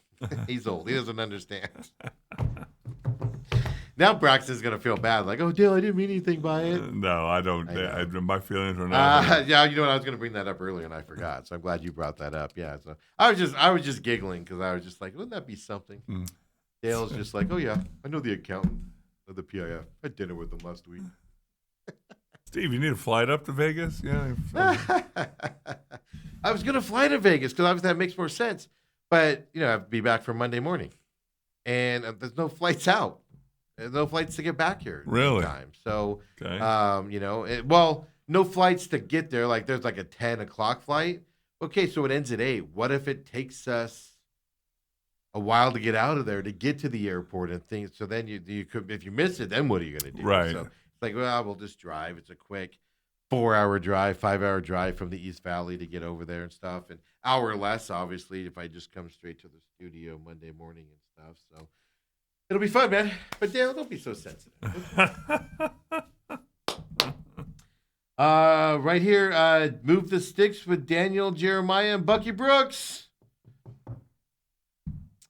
This was April 15th, 2 days ago. Okay. Also, now, same guy, Daniel Jeremiah, but more so proclaiming again, he did on McAfee yesterday, Cardinals, and everybody knows Ty Simpson's going to the Cardinals.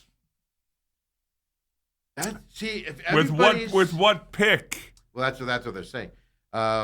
Here's what's interesting to me: does nobody else like Ty Simpson in the first round? So, like, if you're needing a quarterback, but if you don't get Mendoza, you're not happy. You're not going to draft anybody else high. There's nobody else that's interested in him. So. Well, not in the first round, maybe. That's what I'm saying. So if he was in the second round, somebody would probably take him early in the second round. But they don't want to move up to the first round to get him. And that's where, maybe that's where the Cardinals are like, well, to get him, we need to move up into the first round because he won't be there in the third pick of the second round or something like that. Right. But I'm just fascinated that this is interesting to me that have you heard anybody else express anything about Ty Simpson? I have not. No, me neither. Which makes you kind of wonder a little. Because even Mendoza, I've heard teams go, we'd love to move up to 1 and get Mendoza. I've heard Raiders are actually taking calls on trading up to that pick. Right. You hear that about him, but you hear nothing about Ty Simpson. So that's why it's almost like, well, a lot of this Ty Simpson stuff started when that ESPN guy came out and said something. Yes. And then you find out that They both have the same agent. Yes, they do. Yeah, let's see if we can't drive his value up a Gotta little bit. love Huh? lying season, don't you? Right. From that. Yeah, so there we go. Hey, really quick, Dale, let's get this out of the way because I know you're a giant hockey fan. You can't wait for your Utah Mammoth I'm cheering for to him. get destroyed by my Las Vegas Golden Knights. Gosh. Wouldn't that be awesome if all of a sudden you see the Mammoth in the Western Conference Finals, best owner in hockey? Oh, my God. Oh, my God. The Stanley Cup final, only half the arena can see it. That would be an Now it's- amazing thing. Now it's half. That'd be an amazing thing. I know. Isn't it funny how it's getting bigger Oh, and yeah. bigger the longer it goes on? If they make one, only 25% of the region can see the game. Congratulations to the 14 people that can see the game, host the trophy up. But brackets are set. Mammoth do face the Knights. Dale, because of that, I am not going to be able to make it to Utah in this first round to catch a Mammoth game. You're choosing wrestling over. No, it's just during the week, and we have the draft show on Thursday and Oh. stuff. So I'm Do not. you need gonna to be able there? swing that to the draft show. Yeah, because you get things set up and then go. I don't need to be. I guess that is true. We do got some star power. Yeah, no. Oh no, trust me, I'm already working on the intros. 17-year NFL veteran Dale Hellestrae, 34-year local sportscasting legend, multiple Emmys, Bruce Cooper. I'll rattle off all of this guy's accolades and everything, and then I'm Steve. Big Steve. Yeah, Big Steve. Did you not like that nickname? I am not a big fan of people calling people boss or big. I couldn't stand it. Oh, really? Okay. It grew on me. No, don't let me be clear on this. Okay. It grew on me, but I don't like when people go, okay, boss. When people say that to me, I hate it. I don't call you employee. It's okay, subordinate. Don't call me boss. And then also, yeah, I'm not a guy that's, unless you name yourself that, I'm just not a big, or people saying tiny. It's always rubbed me the wrong. Don't be descriptive when you describe, because people could be sensitive about it. It's not because I'm big that I don't like that name. It's just I've never been that type of a guy. That's how I was grew on me, introduced though. to you, and so Well, that's yeah, it. that's the thing. how Around the radio, that's what I was known as. I referred to you as that, and then that's how Big Graham knew you. Yeah. It grew on me. No, it grew on me to where I got used to it. But at first, I was like, we need to change this, man. I remember I went to him, and I was like, can we do something about that? Okay. And they were like, nope. It is what it is. It grew on me, though. I don't have a problem if you call me Big Steve anymore. Before I wanted to hit you. Now I don't care. Now people, because Robert calls me Big Steve from time to time. So Robert's like, oh, have I been insulting him the whole time? No, I'm used to it. You won't ever hear me call myself Big Steve. If you're referring to yourself and your nickname's Tiny, you go, yeah, me Tiny. He was like, that was what 3-4 years of my life that I was called that. So it tends to grow. I just heard it, and I didn't even ask, because Yeah, I know. usually if somebody doesn't like it, but a lot of times you can't do anything about your nickname. Well, that old Seinfeld episode. Yeah. Well, he wanted to be known as, oh my gosh, he wanted to be known as something like Manly or whatever. They called him Coco, the monkey or something like that. I don't remember what they called him. Costanza. You have no control over it. I did go to him though and be like, can we not do big? They're like, nope, that's it. And I was new, You're like, you don't rock the boat when you're new. Well, somewhere. you rocked the boat. I waited a few months before I rocked. Did you?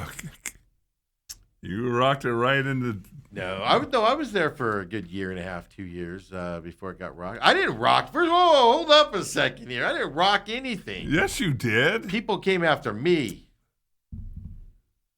and I fight dirty, Dale. I didn't come after anybody. You didn't. You did not. Well, no, because you were on my side on both of them. You not on my side, but you. I just stayed. I showed up, did the Yeah. show, and I left. Which is what I tried to do. But people like to drag me into their drama and everything. Jealous asshats. Well, I hope, they're all unemployed now, so hopefully they're working well. Hopefully things are working out for them, including the divorce for a couple of them. What? Wow, I don't even know what you're talking about. But do you What? think maybe you should have one or two of them on your draft special? Yeah, that is not happening. That is not I happening. mean, I at worked all. with a guy for years. I never heard the word IRA. I was trying to think of that the other day. Was that his middle name? His middle name or something? Really? Yeah, it was weird. He made a big Dale. It was one of those things where he made a big deal about it for like 5 months. Like, look at me, look at me, look at me. And then like it came out, and he's like, and it's like, oh, that's it. Okay, whatever. Oh well, no, because he didn't want anybody That's what to I mean. know. Yeah, and then finally somebody found it out, and then he was like, and everybody found it out, Oh. and everybody went, okay. Vaguely, I remember that because he left his wallet Yeah, like on the something like desk that. or something. But it was like 6 months of him just talking about it every day. yeah, And nobody built knows Yeah, it. it Nobody. built this up to this huge thing of, well, and then it came out, and we all just literally went, Okay. and I just acted like it was nothing. I'm like, wow, that was the buildup. I always got a kick out of it because you had no choice in the matter. Your I parents know. named you. Yeah, who cares? They could have named me Doofus Dummy. Especially a middle name, because you don't have to say it all the time. And Like usually first it's- name you can change. You And know? usually it's a family legacy or Like my sister doesn't go by her familiar last name. She renamed herself, not legally, but and all of her friends know her by her other name. That's why when I talked about it on that Facebook, I felt comfortable doing so because nobody will know who my sister is because she doesn't have my last name. And have stuff you like that. two kissed and made up by the way? I haven't talked to her. I don't know. Steve, she's dead to me. pick up the phone. She's deaf. I can't Pick up the Dale. Come phone. on. Go see her. Sign language. I love you. I went to my parents for Easter and she didn't show up. She wasn't cool enough to show up. So you know what? I didn't get to yell at her and get it off my chest that day. So I'm just building out to be even more. No, I'm just kidding. Oh goodness. Love you, Kat. Cat. Okay. See, that's the thing. I call her Kathleen because I grew up with her, but all of her friends call her different names, and she, like I said, she goes by different. And I'm just like, what? Like she just made up a new name. Like it's hilarious. And I'm just like, I remember going, what's with this name? She goes, I just liked it better. I'm like, what? You can do that? Well, I think Hillary or Kendall asked me how many nicknames I have, and I'm like, I don't even know. Well, that's the thing. Like all over life and stuff like that. But there was a time where I joked around about it. Like, in the corporate world, I can know if you hang around me and we like go through like the ebbs and flows of stuff, you'll know who knows me from the corporate world. Mm-hmm. You'll know who knows me from the non-corporate world, just like as a friend or whatever. You'll know who knows me from the radio station. You'll know who knows me from here. You'll know who knows me from this stuff because it's all different. Interactions are different and the names are different. So it is funny how that happens in life and stuff like that. Just naturally. It's not like I was like, I'm going to be known as Jerry here. So it is funny how that happens. Yep. And things like that. But anyway, hockey lineups are up here and everything. Throw the brackets up for us here, Kobe. We'll get this week because Dale's looking forward to hockey this weekend. Colorado gets the Kings this weekend, starting in that series in the West. This one's amazing to me because the Kings are a defensive team. You score 2 goals on them, you're probably winning that game. But it's very hard to do so. So this is going to be an interesting matchup for Colorado Who's the first round. Lou like? Well, Colorado's the best team in the NHL. But so he's always looking for an underdog. that's the thing. So he's on the Minnesota Wild's bandwagon right now. Okay. And they have the Dallas Stars here in the first round. And the reason why he's on the Minnesota wagon is because, the odds on Colorado are astronomical. Right. So you don't put money on them. You're looking for the team that can beat them. And he thinks it's the Wild, but they have Dallas. And Dallas is coming into the playoffs hot. Here's the thing about Dallas. I do not trust their goaltender to save my life in the playoffs. But he can be good in the first round. It's the later rounds where he starts to suffer. This is going to be a fantastic series to watch, Dale. Dallas and Minnesota here in this first round. If you're going to watch only one, this is probably the one in the West you want to watch right here. Then you got the Knights and the Utah Mammoth. Utah's first time in the playoffs, obviously. First time as a franchise from Arizona from being the Coyotes in the playoffs. The Knights are 7-0-1 since they made that coaching change 9 days Isn't that before amazing? the season ended. Why? Locker room problems with Bruce Cassidy. Torts, our new coach, he's a guy, Dale, that he'll wear on you. 2 years from now, if he's still the coach, everybody will hate him and he'll be fired because he just wears on you. You get tired of him. But he does magic when he first gets to a team. I do not think Utah has a chance in this series. Not because I'm a Vegas fan. Those of you that everybody's like, "Why are you a Vegas fan?" I've explained that 1,000 times. I do think this is going to be a monumental mismatch here for Utah and their first playoff experience. But we'll see. We'll see Sunday night, of course, in Las Vegas here. But it is, in all frank, Dale, I'm happy for Utah getting in because those players grew up here, things to that effect, and coaching staff with their GM and everything. It's good to see them finally be able to get the playoff there in Utah, even though they could never do it here in Arizona. So that'll be fun to watch. And I'll watch that series, and if Utah ends up winning it, which I don't think they're going to do, it'll still be fun to pay attention to from that side. Then you got Edmonton, Anaheim. Edmonton's winning that. I don't know. So Utah has to beat Vegas and then Edmonton. Edmonton. Get on. And then face off against Colorado in the Western Conference Finals. Yeah, but then Whew. dreaming's free, Dale. Dreaming's free. In the way, I throw it up again, Kobe. I didn't get to the East. I just completely skipped the East here. So throw it up again. Buffalo, Boston. This is going to be a fantastic series. Buffalo hasn't made the playoffs in 21 years or whatever it is, 19, 20, 21 years. They're back in it. This is what's going to question. I questioned this with Lou yesterday. I don't think Boston's great this year. Boston's a young team and they're up and coming again. But Buffalo, that fan base, and they're playing at home to start, that fan base is going to be geeked out. Mm-hmm. Not experiencing this in how many years, though? You guys know the Buffalo fan base. Is that going to overwhelm a young team, Dale? That's what I'm wondering. And I think it might be better if they're on the road more than they're at home because then they don't have that on there. That's going to be a fun series to watch for that reason. I do think Buffalo escapes it, though, but I think it's going to be close. And I'm going to be watching closely the players' reaction. It's possible to come out just too hyped up, and you use all your energy in the first 5 minutes, and then you're just dogged the rest of the time. Tampa Bay Lightning and Montreal. Montreal's not out of play in this series, Dale. They're not. Tampa Bay's going to win the series, but Montreal is going to make a series of this. It's going to be fun to watch here as well with Tampa Bay battling it out. Then you got Carolina, Ottawa. Carolina's winning the series, and ain't even going to be close. Move on. Here. Pittsburgh and Philadelphia. Watch this series for one reason. Fights. Pittsburgh and Philadelphia. Do I need to say more? Dale, you've been to Philadelphia. Throwing batteries, just mad at the world. I want to fight just because it's a Saturday morning and we haven't fought since Friday night. Then you got Pittsburgh, just working class, just think they're better than everybody because their teams win all the time. This is going to be a fun series just based off of that, Pittsburgh and Philadelphia. I have no idea who's winning this one. No clue who's winning this series, but it should be a fun series because just the dynamics of these two cities battling it out is going to be fun with those fan bases, diehard fan bases, battling it out there. So it's going to be fun starting tomorrow morning. I'll have my overall picks. I'm going to put something together and have them out probably later tonight. Or first thing tomorrow morning as well. I don't even know why you do those because when you start talking about that, then I'm like, boy, you know what I never saw was the NCAA tournament brackets that you made me turn in. Because you lost. I told you, you won. I've said it 7 times. You had 3 of the 4 Final Fours, and I had 2. You did not say it 7 times. You said it one time, and it was under your breath when you had that cough. I know. Oh, that is right.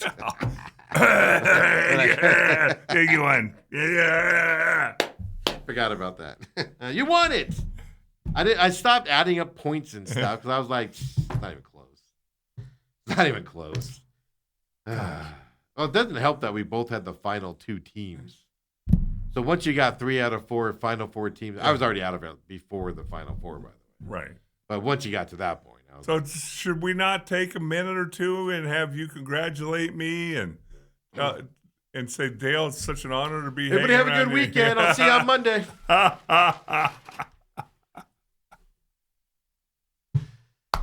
Oh. So, man, I don't know how my Saturday is going to go. I'm going to be in the car in the morning.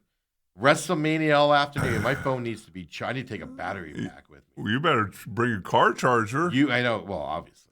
UFC tomorrow night, which there's some fights I'm going to watch on that as well from Montreal. I was saying that's not in Vegas, is it? Thank God. Right? As well. Then I'm going to be watching NHL hockey as well. Like tomorrow's going to be fun. Then, of course, Diamondbacks, Blue Jays tomorrow. I'm looking forward to the series coming up that we'll talk about here in just a minute as well. You don't want to miss the Suns postseason. Well, press conference. That's tonight. Are we doing a parade if they win tonight? Are we No, do a what I'm parade? saying is you don't want to miss their season-ending press conference tomorrow.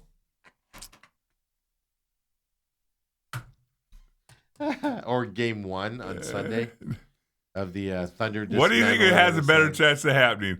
Having the season-ending locker clearing out press conferences on Saturday, or getting ready for game 1? Well, let's bring that up here. Or do you want to take a break? Well, think about this.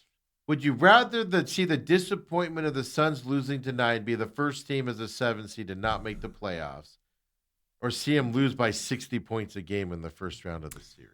60 is a little much, Stephen. But again, we can't have I'm nice things exaggerating. here in the valley. I'm exaggerating, but yeah, I know. So come on back, folks. We'll keep it going. Basketball, Diamondbacks weekend. We'll get you set up for as well. So come on back.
So, Dale, the big question is, rather have the Suns miss the playoffs or lose to the best team in NBA basketball that's probably most likely going to win a championship this year in fairly easy fashion? What I hope happens is that they win tonight and that they get that first round playoff experience, and that Oklahoma City maybe in game 3 just takes a night off. And, Or game 4. They're up 3-0. and hey, we want to go win it back in Oklahoma City.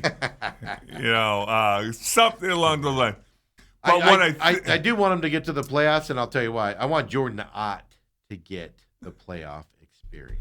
I would love to see that, but that's what I hope. Yeah. What I feel in my bones. I'm worried about tonight. I don't know if they can do it. What I feel in my bones is that if there's something bad that can happen to one of the local teams, it's going to happen. And as I look at that and go, so it's never happened in the history of the NBA playing tournament. Oh, it's a bad thing? I thought that last night too. Oh, well, that could happen to the Suns. Why wouldn't it happen to the Suns? I don't know, because it's been such a fun year. The last month and a half have been a little tougher to swallow. Yeah, but it's still been fun. They've had those games where you walked away. Like, if you think about it, I mean, there were games where you're just frustrated. Like, how can you like the Bulls game? You're just like, how do you lose that? There's 2 or 3 games where you and just the went, Bucks come where on. they had a 14-point lead and blew it, and you're just like, what are you doing? But then it's like, man, they're fun to watch. And this is the other side about the Suns is, like you said, get playoff experience. I want Jordan Ott to get the playoff experience because they're changing over this roster. They have too many similar players on this team, and they need to do an overhaul of this roster. So I don't care who gets playoff experience this year because some of those guys won't be here. Jordan Ott needs to figure it out because I do think as a rookie head coach, he's falling into that rookie head trap, and he fell into it as the season went on. Well, I'm not going to play the rookies because they're going to cost me. I'm going to stick with the veterans. we need him to get used to that playoff taste so he knows how to coach it and observes how to coach it, feels that environment. I think that's the most important thing in my Well, That's why I want them to win tonight. here's the Go thing. play Lou Dort. Here's the interesting thing to me, because I do believe if the Suns lose tonight and your best buddy in Big Toe, Devin Booker, has another poor fourth quarter, He's just going to cash that $50 million check. I think that there's gonna be a raising tidal wave of, hey, let's actually look at it. We saw that after the last game. I think we'll see more of it tonight if they lose.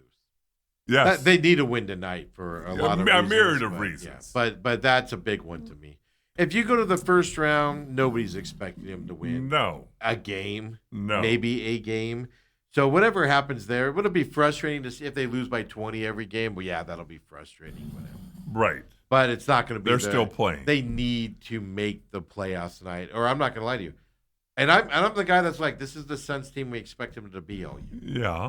And even I'm like, if they lose tonight to the Warriors and Steph Curry and Draymond Green light them up, I'm going to be a guy leading that show. Dale, I'm going to shove you aside. Try get in front. Okay. See, Get out of here. I'm in front now. I'm leading this train. in my mind's eye, Steve, what happens? Golden State wins a 2-3-point game. Steph goes for 18 in the fourth.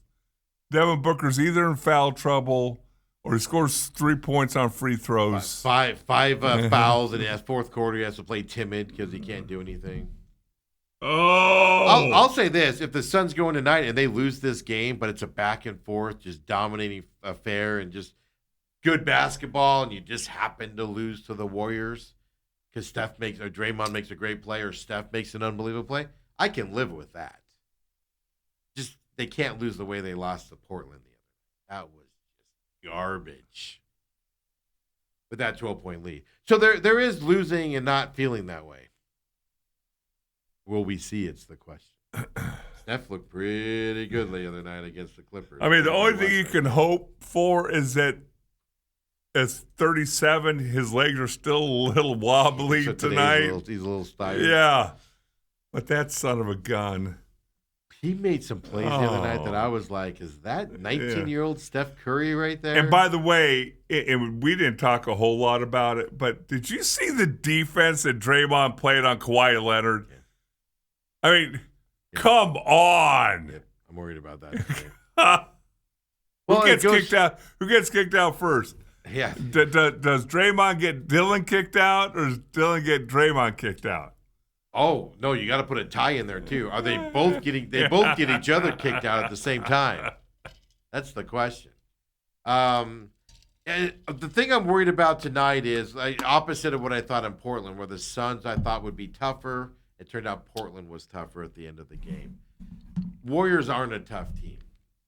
But the championship pedigree of their star players as the experience nobody on the Suns have. That will pull you through at the end of a game. Mm-hmm. And that's what you got to be worried about tonight. 7 p.m. downtown Phoenix at the Morgue. That place might become a morgue after tonight, Dale. Till the next season. You also have Hornets Magic, 4:30 p.m. in the East.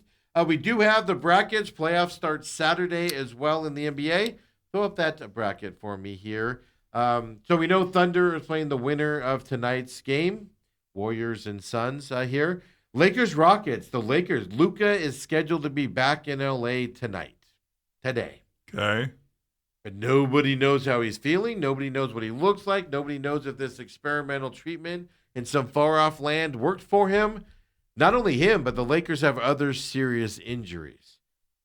I'm leaning Rockets to win this series right now, just going off of Lakers. But at the injuries. But at the same time, you know that Lakers can show up and all of a sudden everybody's healthy. So you don't know. But Right. knowing what we know now, we'll have to see game one. The longer this series goes, though, it favors the Rockets in my eyes. Rockets are younger. The Lakers' legs will get heavy. Yeah, but remember the first This round series goes playoff on. series? They take like They last 2 forever. weeks. They get like 9 days off. Yeah. between games. Yeah. Remember that. I know. So it's going to be fascinating. That series is the biggest question mark, but it's based off of injuries at that point. Nuggets, Timberwolves, to me, I'll say this. The Thunder, in my opinion, are winning another NBA championship. The biggest threat to the Thunders, in my eyes, is the Nuggets. The Nuggets are a team that can beat them. Just a matter if they can, right? That'll be a fantastic series if we see that matchup.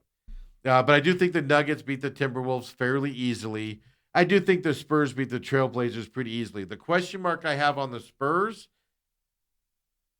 young team. Do they have playoff hiccups in this first round where they got to learn to play that playoff style? And I'll say this, Nuggets Spurs to me is a dream matchup here in the second round. I'm going to look forward to that a lot. I do think the Nuggets will survive that and move on from the Spurs here. But Spurs and Nuggets, I do think will make a series with the Thunder and give them the biggest threat. Nuggets more so than the Spurs to make it to the finals on that side. Pistons, of course, plays the winner of the Hornets Magic tonight. I don't think it matters. Pistons will win that series. Cavaliers Raptors, to me, it's Cleveland to win this series. But Cleveland likes to fade in the playoffs with their players there. So that does worry me, but I do think they get past the Raptors. Knicks Knicks. Unless there's a New York meltdown, Dale, Knicks are winning this series. It's going to be easy. Move on with your life. And Celtics, 76ers aren't even going to look like they're on the basketball court. Celtics are going to just dismantle them. By the time the Celtics get done with the 76ers, they're just going to be the Urs. Well, you wanted to get that in, didn't you? Thank you, folks. I worked on that joke all night. So, just so you know, like the Lakers, they will open up against Houston on Saturday. Yep. Then they don't play again till Tuesday at home. Yeah. And they don't play again till Friday On the road. in Houston. So it's not like, hey, you play Saturday and you play Monday or Saturday, Sunday or whatever. Hey, man, Dale, you know how this is, man. Just your legs just get heavy. You can't. You're nursing the injuries and stuff like that.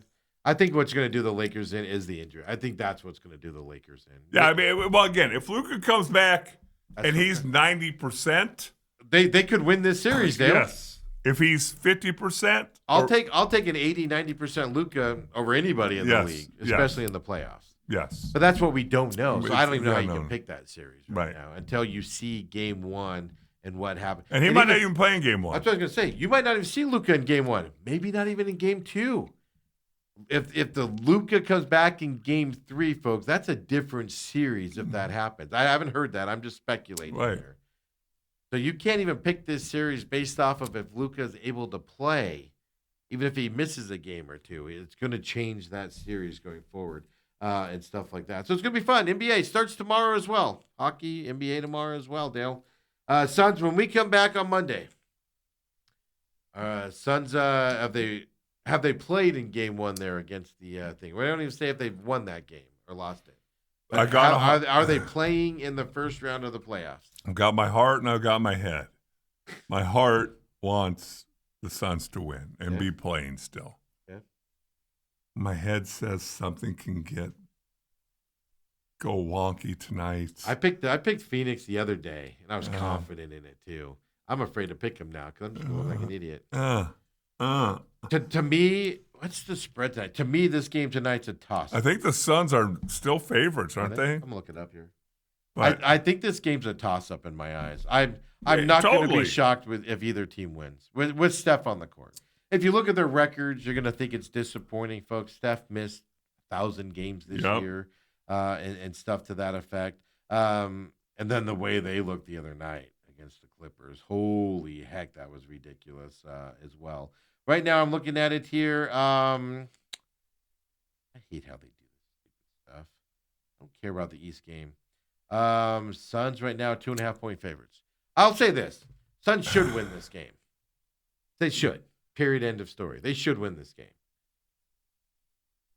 But doesn't that say something when you can't pull the trigger on them? oh, Phoenix, definitely. I'm just going to pick Phoenix is going to win this, but I'm not going to be surprised if the Warriors win. That's all I can say. It looks like I will be there. I will be cheering very hard for the Oh, Suns. did you get the tickets? Maybe. Oh, yeah. Looks that way. Oh, cool. Am I joining you? No, you got to rest up. You can leave early in the morning. I leave at like 8. Yeah, and you'd bitch and moan, oh, this game is still 10 o'clock. Well, I'm Ethan still- did text in and he goes, I could drive overnight. I just saw the beginning of the show. I told you he was going to text in. Yeah, I don't know. I think Ethan's eyes are bigger than his brain sometimes because I don't know if I'd want my 18-year-old driving.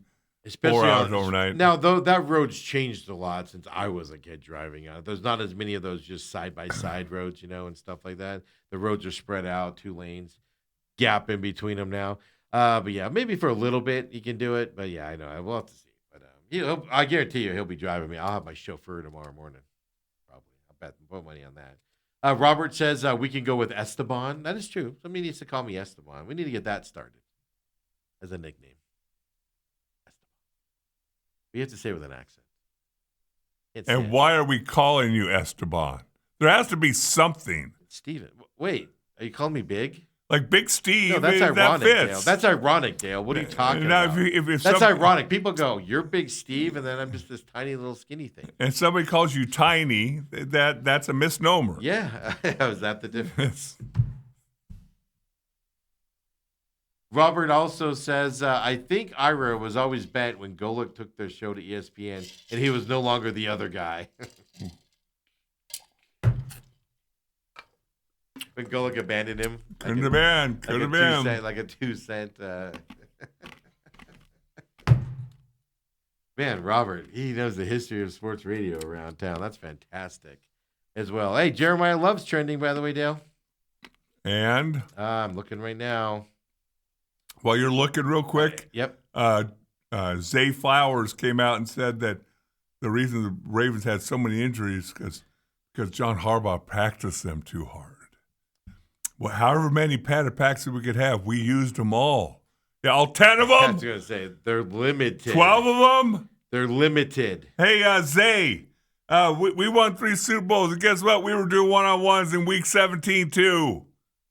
And they're not in today's NFL. Jeez Louise. That's what's funny about that. He practiced us. We had to use all the padded practices, and they're just a slight. Come on, man. Yeah. Doing one-on-ones. Head coach Harbaugh and the Giants are, quote, especially high, unquote, on Jeremiah Love out there. Quote, if he's available, it's hard to see them passing up that opportunity. What do they have, 5? 5. Have Titans you heard and the anything Giants. about Tyson? No, he does his workout today. That's it. That's all we've heard. So I'll be watching that. I have Yeah. to do a couple things around here. Riley's coming by. We're doing a couple things around here for a few hours. And I got to go pick up Byron. I'm going to be watching for that. Jordan Tyson, unless something's happened this morning. Let me just make sure here. He does that. I've glanced at Twitter. I haven't seen anything. Yeah, he does that workout today where he's just doing position drills before the draft. How many teams do you think are going to show up? If I give you over-under of 11, you taking the over, you taking the under? A representative from the team. Is it here locally? I think so. I think it's at ASU. We're a week from the draft. Are teams going to send high-level draft people to this thing a week before the draft?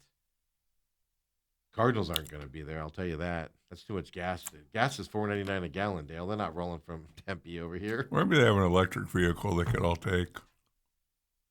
Well, it may Nope, be. it's going on today. It's absolutely hosting today. So Maybe Vrabel's still up in Sedona, fixing to come down. maybe he's No, don't go any. No, See, you don't want me to say that. don't go any further. See, there's a line. You're like the dude from PFF. Did you see that, Mike Florio? No. Chris Sims was talking about that situation Yeah. before she quit the Athletic. Make no mistake about it. She was forced out of it was coming. She was going to be forced out of the Athletic. Her contract was up in June and stuff Right. like that. The problem with the Athletic is it's part of the New York Times, and that's a legit journalism paper. They hold journalism standards a little higher there in theory. So she was going to be out regardless because of the perception, but she ends up resigning first. Okay. But on PFF, Mike Florio, Chris Sims is talking about it. And he's like, I've heard from coaches and players around the league about that. And Florio interrupts him and goes, stay focused on what we're talking about. Basically, shut up. Yeah. That's not reported. Even though it's true, don't say it on air. It's bigger. It's bigger than what has been publicized. Let's put it that way. It's being swept. Yeah, well, again, And it's not a secret around NFL circles.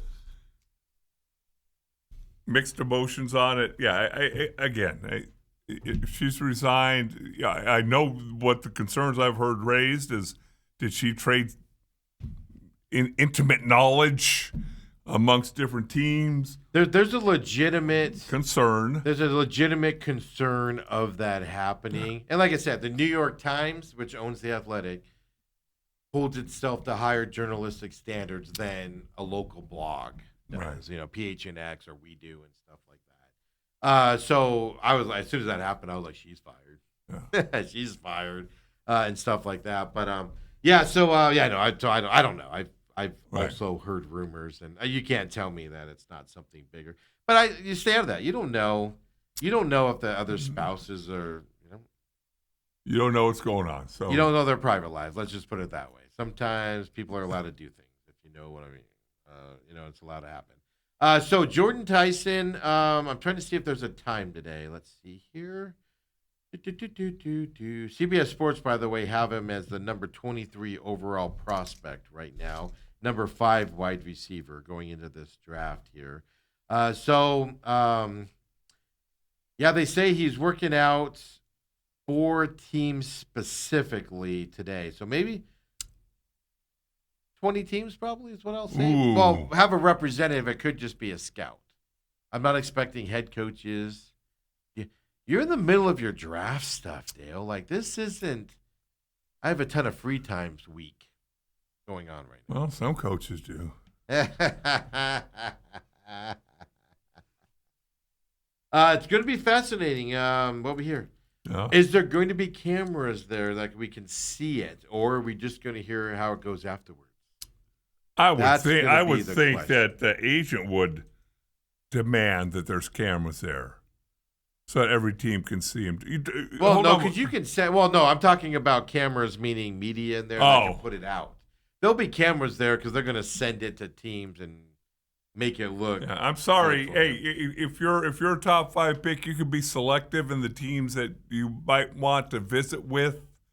Where Jordan Tyson is right now, you can't be selective. No, You cannot be selective. You've got to go work out Yeah. today. He's got to have a good workout. Period. End of story. And I don't care if you retweak that hamstring. You run like that MFer's perfectly healthy. Because if there's any of that, Could you imagine if he pulls up and, pulls up on a you route? just say, I ain't got it today, coach. That's where you lean over and just throw up. Yes. Oh, guys, I have the flu.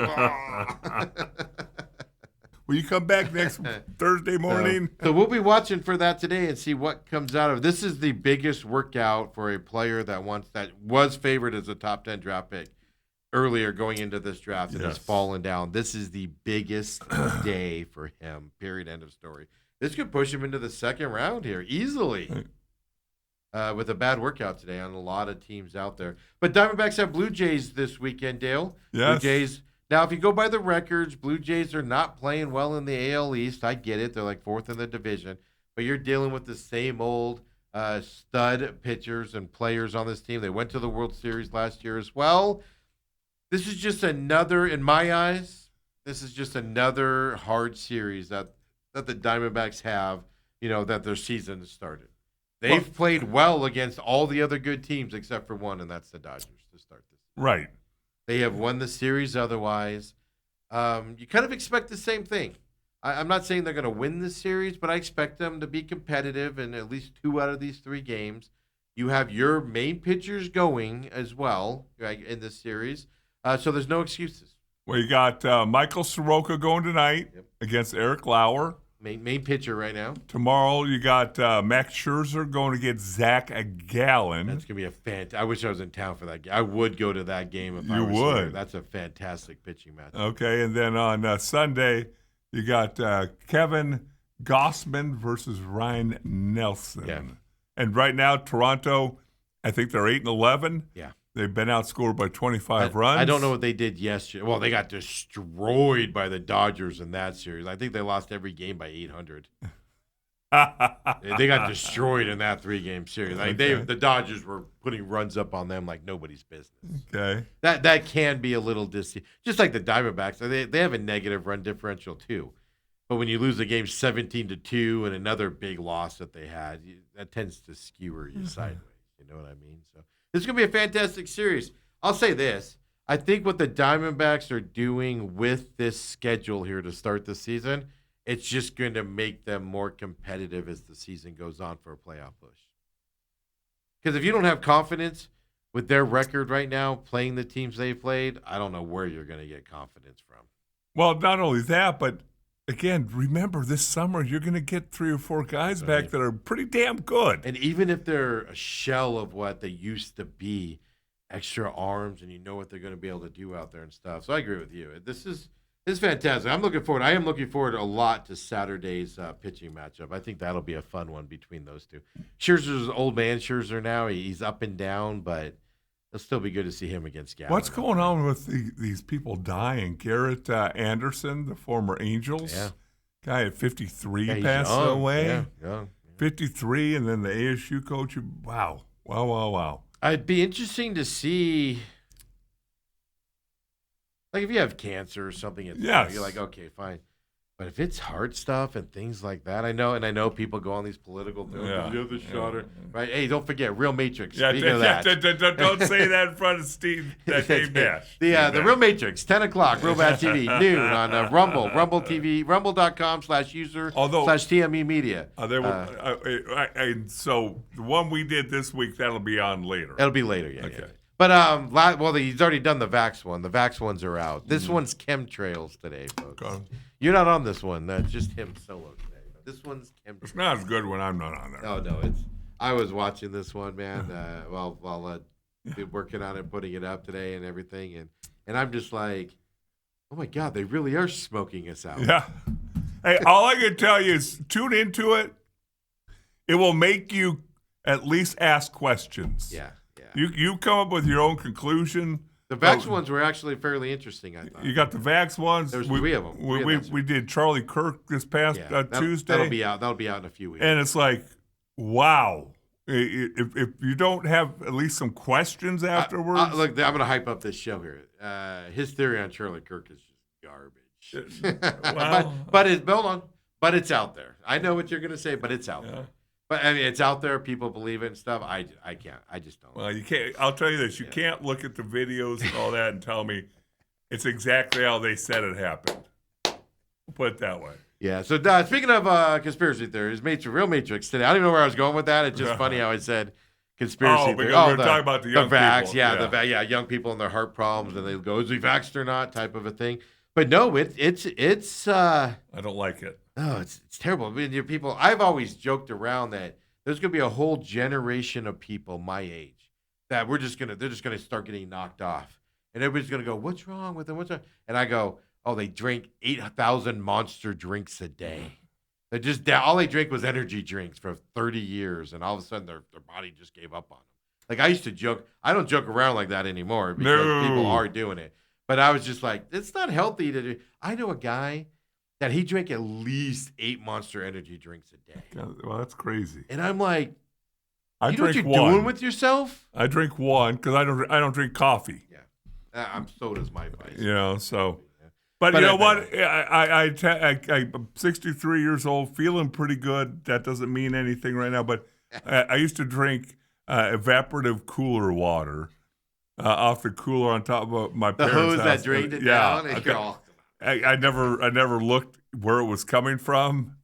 But I can still taste that metallic taste off the end of a hose from when I was a kid. I can still taste it today. It was kind of cool in the summer. So good. My dentist said, "Hey, it discolored your teeth, but you don't get cavities." Okay. It puts a coating on your teeth. No, I think that's part of it. I believe that because I'm kind of a germaphobe. I don't like being dirty and stuff like that. And I don't get sick too often. But when I do, I get hit hard with it. And I've always believed that, like, the more, like, clean and stuff you are, the more you are accepted to germs and getting sick Yeah. and stuff like that. I do actually believe in that. And then I'm a germaphobe on top. It's kind of weird. Dale, have a good weekend. I'm going to be watching some safely. wrestling this weekend. Drive safely. Cody Rhodes and Randy Orton will wrap me up on Saturday. Sunday, I'll have CM Punk, Roman Reigns there finishing up on Sunday as well. I'm looking way more excited for Saturday's matchups than I am Sundays. Well, all I Still can be a tell good you, time. I don't really care about wrestling, but if you feel tired, pull over. Well, that's crazy. Yeah, you are. I'll get a replacement. I on gotta Monday. get back for the main event. I'll get a replacement on Monday. See y'all over the weekend. We'll see you guys on Monday. Pit Stop's up. Real Matrix is up on Robat now, noon on Rumble, and of course the podcast systems. Check out our programming, folks. Support us. We appreciate you guys that do. Share us with your friends. See you Monday. Everyone have a great weekend. Follow the main event as well. I'm sure me and Ethan will be putting stuff up. So see you later.